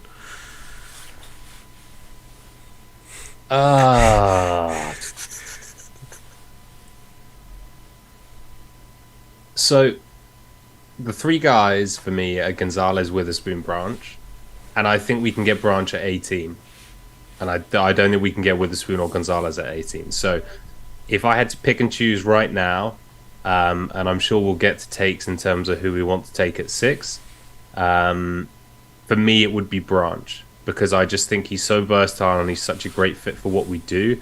I think, as Ken said, there's a good chance that he's not only there at 18, but he could fall into potentially the second round. I don't know.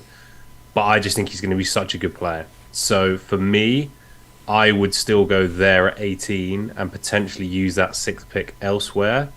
Wink, wink, let's not get into the Anthony Richardson discussions, but maybe use it elsewhere outside a corner. But that's nothing to do with the fact we've taken Sutton, which, as I think we all touched on earlier, I don't think should change the draft strategy. Take the guy you think is the best player available at 6. Okay, I was just wondering more if you really liked a guy where Cam Sutton plays. Has it changed who's like your favourite now? But Ryan, who out of everybody now, all the corners, all the safeties, all the hybrids, who do you most want to draft out of them all? I only want defensive backs at 18, Branch, and then Porter Jr. in that order. I'm not interested in anyone else. If it's not one of them, I'm waiting until round 2. I'm now about that. I'm now cornerback 6. Yeah. Give me Jalen Carter or Will Anderson. One of them is now probably going to fall. I will pass on cornerback. Yeah, I think that was always the plan, though. If one of them fell, there's no way we'd go corner there. But Ash, are we clean sweeping this thing? Who is? No, oh no. Who is it then? Still Witherspoon. Still, you cannot have enough good outside corners, and as much as I love Branch, the drop off between him and then Chris Smith and Jamie Robinson isn't as big as of other positions. So if I had the choice between, let's say, Branch at 18 and then, I don't know, a DT in the 3rd round, or you could give me Cansey at 18 and then either Chris Smith or Jamie in the 3rd round, I'm taking the latter option because it's just a net bigger gain, in my opinion. And Witherspoon is just such a good scheme fit. I know Sutton's good, but you have potentially 4 guys who can start on the outside and play really well in Sutton, Witherspoon, Jeff, and Jerry. Let's say Jeff doesn't ball out. He's gone at the end of this year. You've still got a guy, an alpha dog, who can come in, be cornerback 1 for a long time and play really well. Sutton can move around the secondary. Jerry is a very, very good cornerback too. That would set us up so well for this division where you've got Christian Watson, you've got Justin Jefferson, and then you've got whatever's going to happen with Claypool and DJ Moore with Fields running them the ball. Just sets us up so well. So I'm still on Witherspoon. Yeah, if Carter falls to us, then maybe I'll be tempted. But if it's a corner at 6 in the 1st round, it's got to still be Witherspoon for me. Yeah, I'm going to split the panel here, and it's still Witherspoon for me as well. I just want 2 great ones. So him and Cam Sutton, Jerry and Jeff, I'm very happy to, and maybe a development guy later on, we will see. But yeah, so hopefully you know a little bit more now about some of the more intriguing cornerback hybrid prospects in this draft now. But we've got to get back onto the Lions now. We've not really talked much about the moves made so far. I just wanted to get the corners done first, and then we can just sit and have a chat here. So we've talked about Cameron Sutton. So his contract, interesting that it's come out the way that it has been structured. So in 2023, this year, obviously, he's got 1.1 million fully guaranteed. Obviously, all these deals backloaded. 2024, he's got 10.5 million guaranteed for injury at signing. There's 9.9 million guaranteed for skill cap, 1.5 million guaranteed for the 3rd day of the 2024 league year, and then 2025 he's also got a 10.5 million cap bit, so it goes 1 million, 10.5, 10.5. Interesting note, there are 2 void years on this deal, and in my experience. If you're putting void years on a deal this early, because what happens if you cut him on his last year, those void deals roll together, so the dead cap impact is more on you. So that feels like they're kind of setting up for him to be here longer than his 3-year deal. If you're putting void years in, spreading the cap cost out, maybe you might have him at the end. I'm not sure, but that's how the contract's working there so far. But we'll talk about him now. And I know Ryan's probably ready, but it happened during the show. Our linebacker issue has been sorted or addressed, whichever way you want to phrase it. During the free agency frenzy stream earlier, someone asked, what is your new top priority when we got Cam Sutton? I'm like, it's got to be linebacker now. We've got to do something. We need a vet in there, whether it's Alex or not. The Lions listened, maybe not to the degree I wanted them to, but he is back. So the deal as it has been done, I think it was 3 years, 18.25 million, if I get it right. The actual sort of breakdown of it is not here yet. 18.75 million over 3 years, so that is a pay increase. For now, it looks about 6.25 million per year, a little bit more than he was earning before. I'll go to you first, Rags. I know you want to talk about this, but what do you feel, the decision to stick with Alex potentially for another 3 years? Hey, I'd let him walk. I only wanted him for a year and draft his replacement. I don't care how the numbers pan out. I don't like the contract. I like him.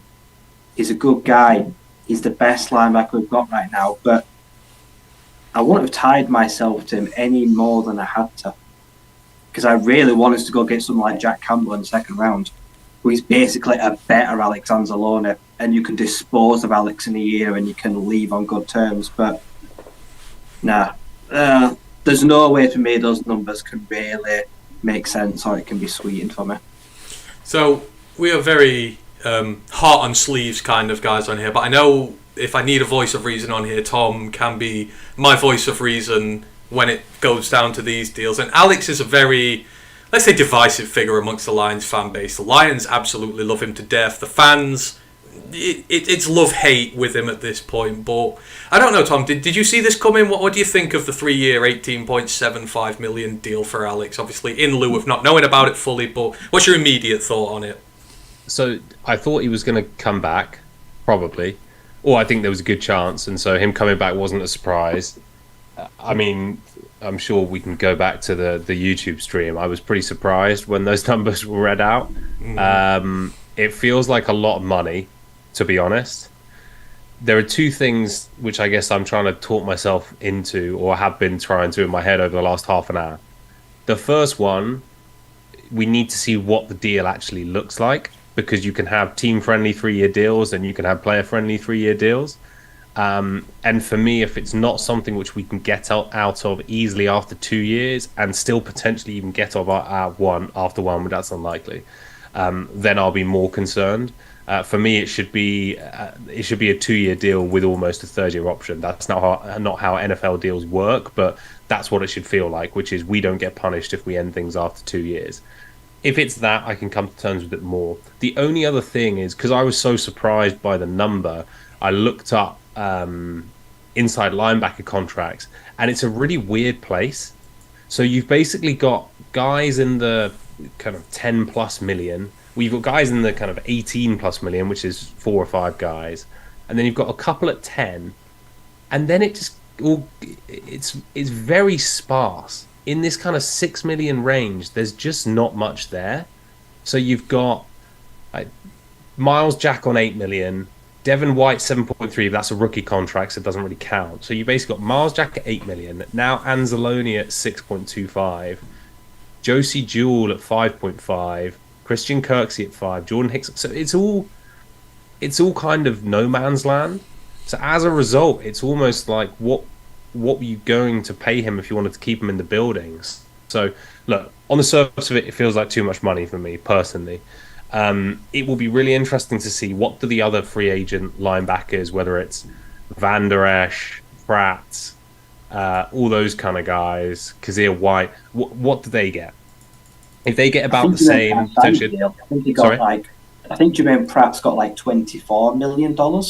I think his deal is for about a couple of years. Oh, I think he signed it. he got Yeah, he's signed gone back to today. Bengals. Really? Hang on, let me just get the deal up here I for think you. it's It 23.5 million. I think the Bengals For 3 years, probably, or something. I think it's 3 years. Yeah, because in which case, so again, I would rather play Pratt 8 million than Anzalone 6, probably. I wouldn't really want to pay 8 million to a linebacker in general, but I think you're getting more player for your money there. So look, 6 million for me is probably too much. But by the end of the week, when we look back at linebacker contracts, is this there or thereabouts for a starting Mike of this kind of level? Potentially. But for me, it's not like Anzalone set the world on fire the last couple of years. His first year was pretty poor, and he didn't start last year well, but did definitely pick up. He's clearly a leader, but we're not talking about elite on-field performance here with a guy who's very injury-prone, and I'm not sure is going to be playing consistent snaps in the league past 3 years' time. So yeah, that's where I stand. So Jermaine Pratt signed 3 years, 21 million. So he's averaging about $1 million a year more. 10 million year one, 15 over the next 2. Yeah, I mean,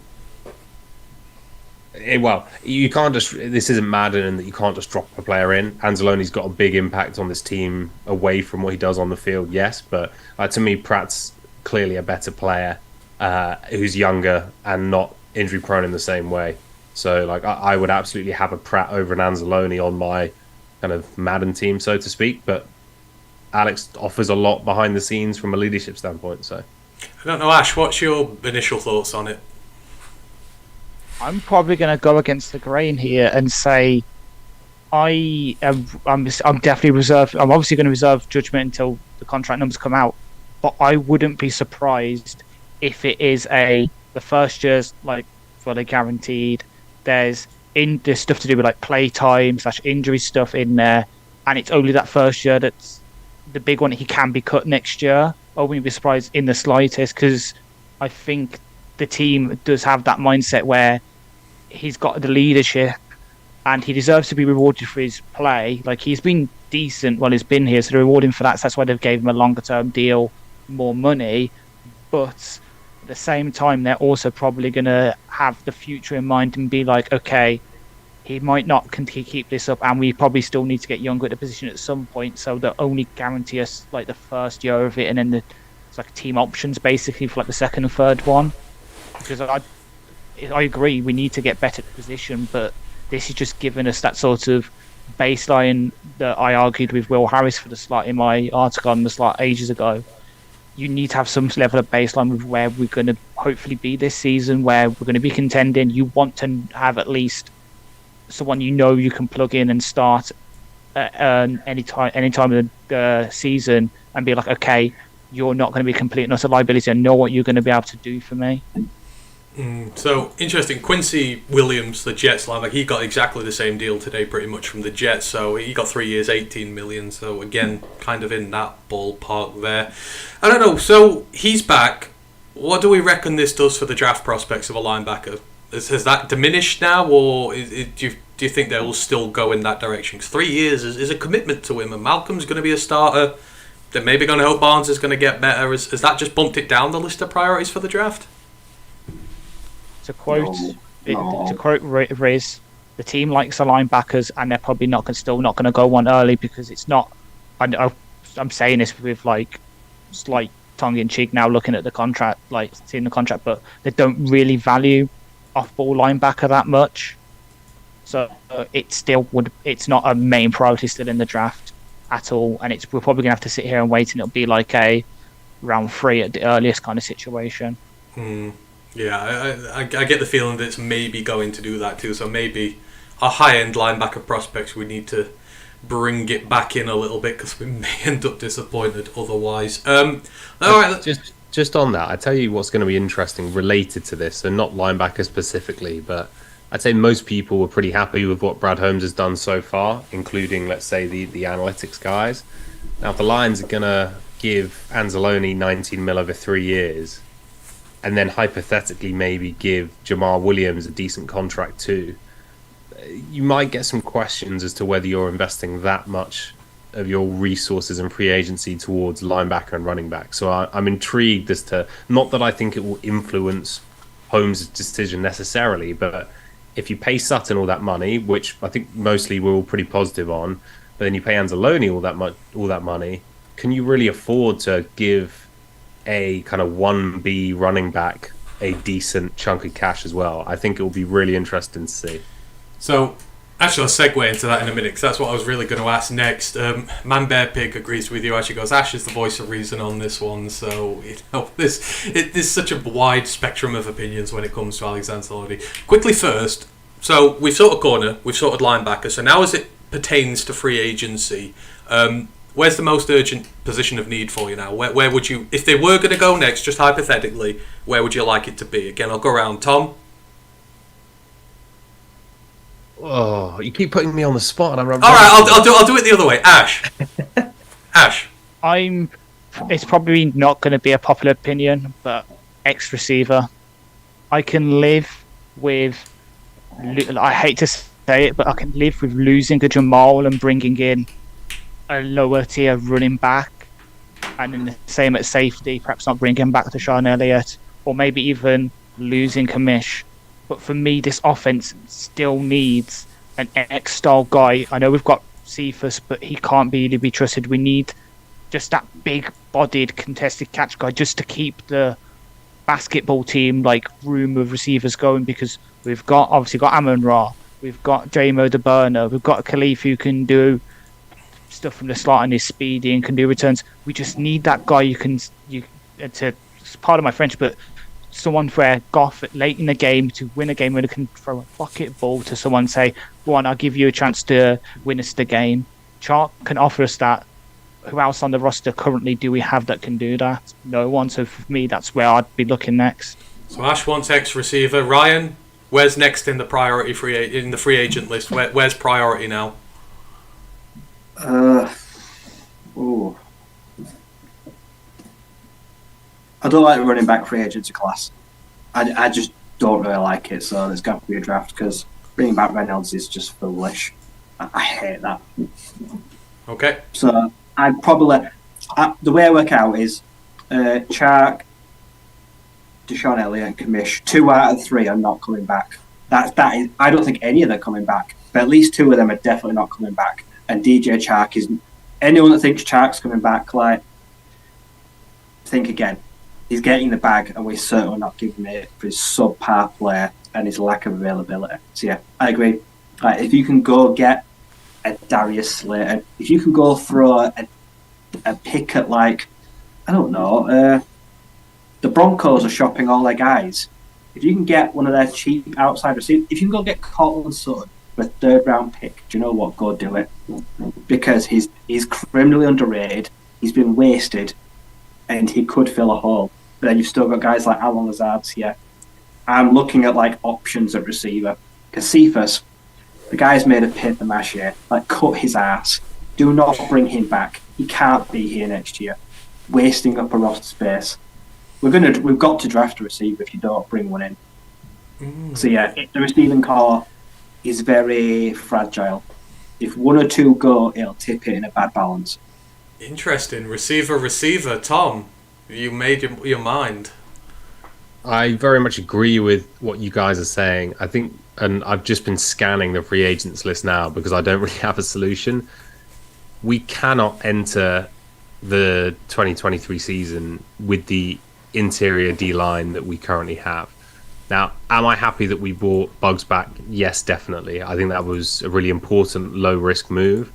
Benito Jones, I think, has been tendered as well. Great. But we've seen exactly what happened last year, right? And we need new talent, new reps in that room. How we actually pay for them, I'm not sure. But I would much rather be using what little resources we have to try and pick up some guys on the interior there, because otherwise it suddenly becomes, likely our most pressing need in the draft. And for me, then, actually one of the very few positions that you cannot afford not to address, probably in the first 2 days of the draft, and you never want to be going into a draft with that approach. So for me, whether it's by trade, whether it's free agency, whether it's getting creative in some way, shape or form, I think we have to get some more talent on the interior. There we go. So, a few interesting options there. Steve-O's thinking the way I'm doing. He goes, a safety becomes a real need if they don't re-sign Elliott, which is true, because I know Tracy's well on his way back from injury, but you've got to take it with a pinch of salt, the severity of the injury and how quick he's back. You can't rely on him coming back at full speed next year, and if there's no Elliott, there's him and Kirby. And there's, I'm not going through the whole thing with Iffy again, he shouldn't be there, but I think that is a need as well, possibly. So I think safety is starting to take priority, especially on the defense now for free agency. What was the other thing mentioned there? Steve August, I want them to re-sign Kaminsky. The Browns were meant to be really interested in him, but they've just signed Okoronkwo to like 23 million. So there goes the depth edge position. So I don't think Kamish is going there. I don't know how big his market is outside of that. So he might well be back. Who knows? So we got a few others to discuss before we round this out. You mentioned Craig Reynolds. They've bought Craig Reynolds back for a year. I mean, Ryan shaking his head there, and I can kind of understand it. For me, I feel like this signals the end of Jamal, because I wouldn't be bringing Craig back with Swift here if I'm bringing Jamal back as well. I ain't running this running back room back. I'm not going with the same guys. I'm taking a guy in the draft, and I'm taking one high. I'm rejuvenating the room and having rookie contracts for the future. But I don't know, Ash, what do you think about Reynolds coming back? I mean, obviously, he's very easy to root for. The Lions love him. This one you saw coming? I didn't see it coming. I would have thought it'd be tendered, but obviously, supposedly the only one that hasn't been tendered properly has been given a separate deal. But at the same time, I wouldn't be surprised if after the draft or at some point before, a certain little NFC South team who took our running backs coach comes along and dangles a little carrot in front of our faces and says, "We'll give you a late round pick for this player, please." I could 100% see Juice going to Reich and Tepper and saying, "Go get me that guy. Look, I showed you what I could do with him in the preseason. Let's give him an actual solid run." And if we get a 6 or 7 out of him, I would happily say that, even if it means we have to eat a tiny bit of cap, like 500k dead cap trading him, because it's, as you say, we can't run it back, and perhaps it's me trying to leap to conclusions, trying to make some logical sense out of it. But if that's what happens, I'll take it, because it's an extra little swing. We could get another guy late, even if it's someone like, God, what's his name? Maybe like the Kansas State guy, Deuce Vaughn, because I suppose he's really slipping down boards because of the size. If the team likes him as a sort of long-term Swift replacement with the receiving style and that, I'd do it. Fair. Tom, what do you make of Craig Reynolds being given the deal to come back? How much was it again?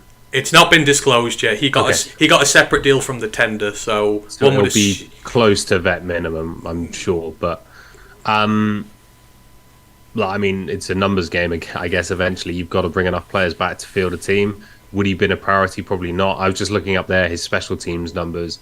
I thought he might have more special teams reps. He had 103 last year, but when you compare that to Chris Ward 356, Pittman 355, Josh Woods 319, so it's not like he's a guy who's getting loads and loads of special team reps. But I don't have a strong view on it, because eventually you've got to pad out the roster with vet minimum deals. I agree. I think to be honest, even if you're bringing Jamal back, you're probably getting another running back at a similar cost. So why not bring back Reynolds in that case? Very true. Jordy Mansions had the comment of the night. He says, Jamar Jefferson time league's lead in Russia 2023. Absolutely. Star comment. Well done, you. I know a lot of the issue with it is to do with also another running back who hasn't been offered a deal here. And I know this is what irks Ryan a little bit. But Ryan, Reynolds, what do you make? Offers nothing. Justin Jackson offers 100 times more production.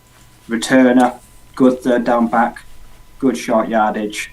Probably could have got him back for vet minimum. Let's be honest, he's not exactly going to have loads of offers. The Chargers cut his ass because he didn't do much there. We could have brought him back. Like I said, Reynolds, if you could ring up and pay your mortgage with hard worker, likeable, nice guy, then we'd all own homes. But at the end of the day, you don't pay money for that. And unfortunately, I can't just keep rooting for these likeable guys. If Drew Staley offers me a tube of Pringles, I'd take it. I'd trade his ass with. This running What back flavour though? What flavour Pringles? I think that's the critical sour one. cream and onion. That I'm a sour cream guy. But honestly, I think this running back room is in tatters. The moment someone offers me like a third round pick for Swift, if it happens, I'll take it. Jamal, I don't think is coming back. No. Bijan Robinson or Jameer Gibbs have got to be on the Lions' radar, because what was the strength of this team right now, for me, is looking like a huge weakness. I am really worried about this running back room. Like I said, Jamal comes back, fair enough, but I feel like it's going to have to be an overpay for a guy that had like 9 of his 17-yard touchdowns for 1 yard or 2 yard that Adrian Peterson basically did behind our O-line, that any good running back could do with our O-line, could punch it in that many times. I love Jamal. Great leader, great character, but you can easily replace his production. In my personal opinion, he won't fleece us, but I feel like the market will. And if it is true that the Bengals and the Bills are interested in him and he wants to win something, I don't see how we're going to be able to compete or keep him without overpaying. We're going to have to draft a running back right this year. We've got to overhaul this position. Word. Absolutely. That is the first thing we need to do. So I'm all on board with you there.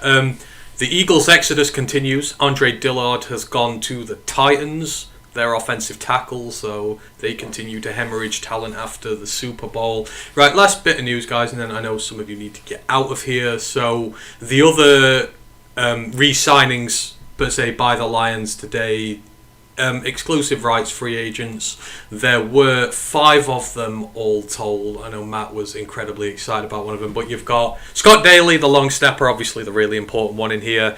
Benito Jones is back on the defensive line. Anthony Pittman is back at linebacker, or special teams, not really linebacker. And then the tight end pairing of Brock Wright and Shane Zylstra is back. I know there's maybe a load of depth signings, but Ryan, anything you want to say about any of these guys first? You surprised, or do you feel that's about right? About right. Pittman, key special team contributor. Scott Daly. Everyone knows how I feel about tight end position. I know all the people on Twitter I argue saying, I think we need a tight end because we brought back our tight end 2 and our tight end 4. That's who Ryan Zylstra are. Mitch was the 3. I will take a tight end in the second round. I do want a Dalton Kincaid or a Luke Musgrave to really elevate that position. But right now, it's probably not the biggest need. I'm probably nothing to get in a tizzy about. So, yeah, it's fine. We need to, if we're going to now address the all-line depth, that's probably what we need to do now with our tendered guys. We need to because Kramer not coming back if we don't return, he's never hit it. That hurts. Evan Brown is going to be paid as a starter. He has got no chance of coming back. So first that both people, he's going to be a starting centre in the NFL next year. I just don't know where, probably. Yeah. The O-line right now is where I'm probably more worried about depth pieces. Yeah, absolutely. It's a big worry there. Tom, anything on the 5 ERFAs? Are you surprised? Anyone you're surprised by, or just sort of business as usual? So, does that mean any names that could have been on that list were not re-signed or were not tendered? No, they were all re-signed. Tommy Kramer and Bobby Price were the 2 not tendered, okay, but that is, and they're both injured currently, so the Lions are waiting to see what the injury status is. But out of those 5, did you expect all these guys to come back, or are you surprised, or a bit? I don't think I'm surprised, to be honest. Benito Jones is an interesting one because he was awful when he first came over, but then actually became a little bit more relevant towards the end. I think both the tight ends, good to get them back. It'd be interesting to see how tied to them the Lions are. I don't think they will be. I think, Ryan, if there's a guy they really like in the draft in whatever shape or size that falls in their lap, wouldn't surprise me if they took them. But at the same time, I think they're perfectly happy rolling out Brock Wright as their starting tight end next year. So, I don't think any real surprises in there. No. Ash, any surprises, or you agree with them all? I agree with the comments on the tendering. I might disagree with the tight end takes about in round 2. We could probably fight out another day if we look at the tight ends, but for me, there's only one tight end I'm considering in round 2, and that's Darnell Washington, because I'm not taking another Hockenson. We've shown that we're not the best place for those kind of tight ends. You need to be able to block in our scheme. That's the first thing. Don't trust Kincaid to do that. Musgrave haven't seen enough of, but if he's been touted as a receiving guy, we don't know how to use them. So for me, it'd be a waste of pick. That'd be the second round pick curse continued, in my opinion. Yeah. So unless Darnell Washington falls there or May slips under and he just slips there, not for me in that terms. I'm happy bringing back Wright and Zylstra with Mitchell there. Like, it's passable. Tight end's not the biggest thing. I know the Bears have splashed a lot of money today on inside linebackers, probably to try and stop that. But we can just go elsewhere. If we need someone to line up in line and receive, that can be Amon-Ra. He can block decently, and then you can bring on Khalif in the slot, and you can just attack teams. We don't need a receiving only guy. We need, if we're going to bring in a tight end, it'll be a blocker first who has receiving upside, like a Darnell Washington, like a Luke Schoonmaker, like a Donald Perham from Purdue. Those are the kind of tight ends I'm looking at. You see, I want to say no to a tight end, but like me and Ram were on the college the other day, and we're just, when you talk about this tight end class, you can't help but smile because there's just so many guilty pleasures in there, and there really is. So I can't fall on either side of the debate at the minute. Ken makes a good point about Evan Brown. Evan Brown to Denver. They've just splashed on two massive signings there, McGlinchey and the guard from Titans. Evan Brown would make sense. He will cost them not elite money, but he would do well there. If they're overhauling that line, I think he could end up there.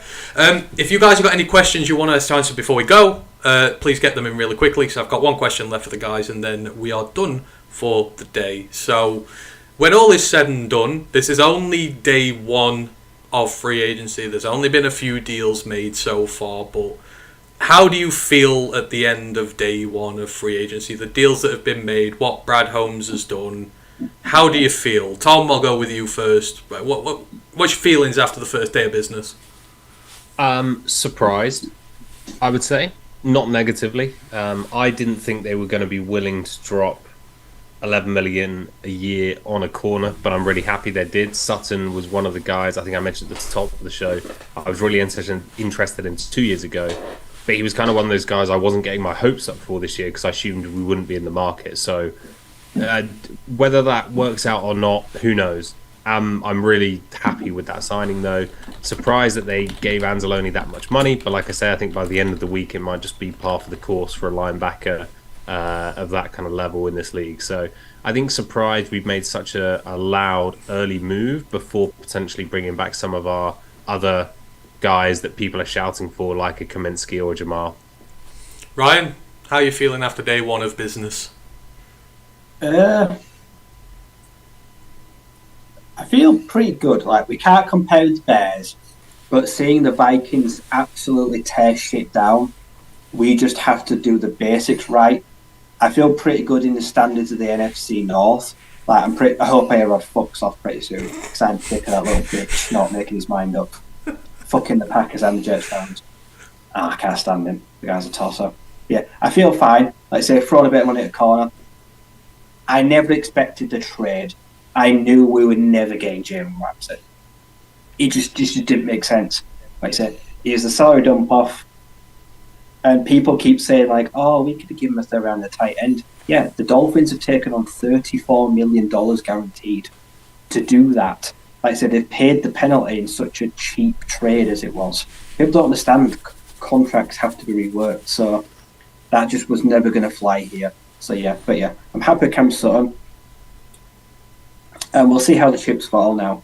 I expected Jamal and John to go test the market. If they're going to re-sign, I reckon it won't be till at least the end of the week. I reckon they'll go meet with at least a handful of teams first. The more profile guys like Deshaun, DJ, I wish them all the best. Go get your bag. We're probably not going to give it to you, but I have faith that the draft and the cheap free agency pickups we will be no worse this season. We will still be a 9-10 win team. I'm fine with that. We will not be any worse off. We can only get better. Like I said, I don't want to do something reckless, like restructure everyone's contracts and then make a huge move for a guy. Like I say, or pull off a blockbuster trade for like Gabriel Davis. I'd rather just wait to see like Leighton Van Der Esch. If he ain't got much of a market, throw him a 1 year bond because we're kind of like Battersea Dog School. If anyone don't know, that's a big charity. We will collect your strays, we will give them a groom, we'll give them a haircut, and then they go to their new owners in a few years. But while they're here, we love them and we look after them. And in return, they give us something back. So I expect more 1 year flyers. You know, I live for your metaphors, Ryan. I'm not going to lie. They're just the highlight of this show there. So I absolutely love it. Man Bear Pig goes right on, Ryan. He agrees with you there. So I'm like with Tom. I'm a bit surprised. I didn't think they'd make a splash. I thought if he was going to, he were going to touch contracts by now. He's not touched contracts, which I don't mind. He's not restructured anybody, but let's just say, call me pleasantly surprised today. I think we brought the right guys back and we've made a signing we desperately needed. Ash, finish us off. How do you feel after day one of business in the new, technically soon-to-be new season? Quietly optimistic, because I agree with everything, but I have optimism that Chalk could be coming back, because name a big wide receiver deal that's happened today. You can't, because there's been none. The wide receiver market has not been touched today. Teams are waiting. So there is a possibility Chalk could go out there, and all teams having the reservations. So he could come back with his little shark tail between his legs and say, please give me another chance. And I'd happily give him another 1 year deal. And then we can still draft our guy. If the team likes Puka from BYU, we can draft him. Or if the team wants to wait till next year, there's quite a few good guys next year, like Franklin from UTSA, someone I was in for before he returned to college. There's a certain receiver on my team who is a great ex-receiver who could be a first rounder, second rounder next year, who'd be very good for the team. So for me, I'm quite optimistic that today was about establishing that baseline, making it so we can go into the draft without too much of a glaring need outside of maybe DT. Okay. For me, that's all I can ask for, is that sort of baseline of, if we entered the season tomorrow, could we field a respectable team? Right now, I can say, yeah, we can.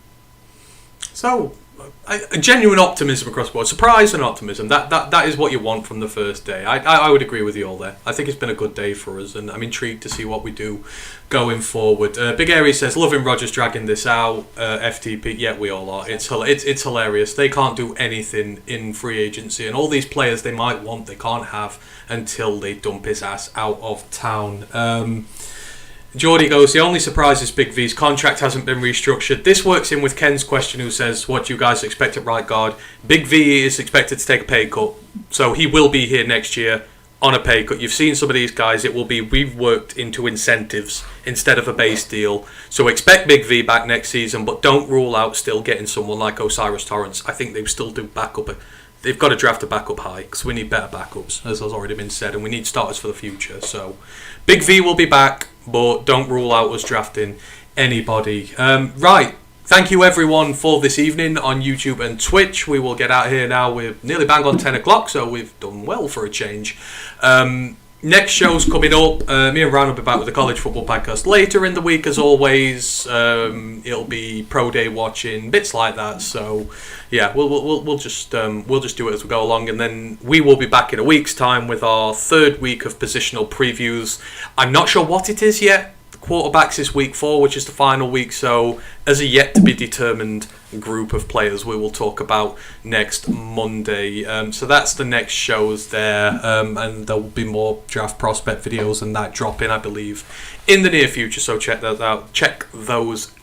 As always, you can find us all over the internet on Twitter, Twitch, Instagram. Just search Roar of the Lions UK, ROTL UK, all that razzmatazz. We are going towards 900 on YouTube. We were at 889 last time I checked. We were 11 off, but I've not checked since the free agency stream. So hopefully we're nearing up to 900. So if you could give us your support on there, that would be great. Likewise with Twitch and everything else. Just remains for me to thank everyone. Is nothing else anyone wants to mention before we're done? Anything else you want to get out? No. Don't re-sign Will Harris. I'm putting that out into the atmosphere. Word. Seconded. Disagree. Oh, God. Disagreed. All right, okay. Brian Brown should get rid of Will Harris. He is Will Harris 2.0, 7.0, 10.0. That's why I want Brian. And on that bombshell, we will bid you adieu. One pride. I'm proud.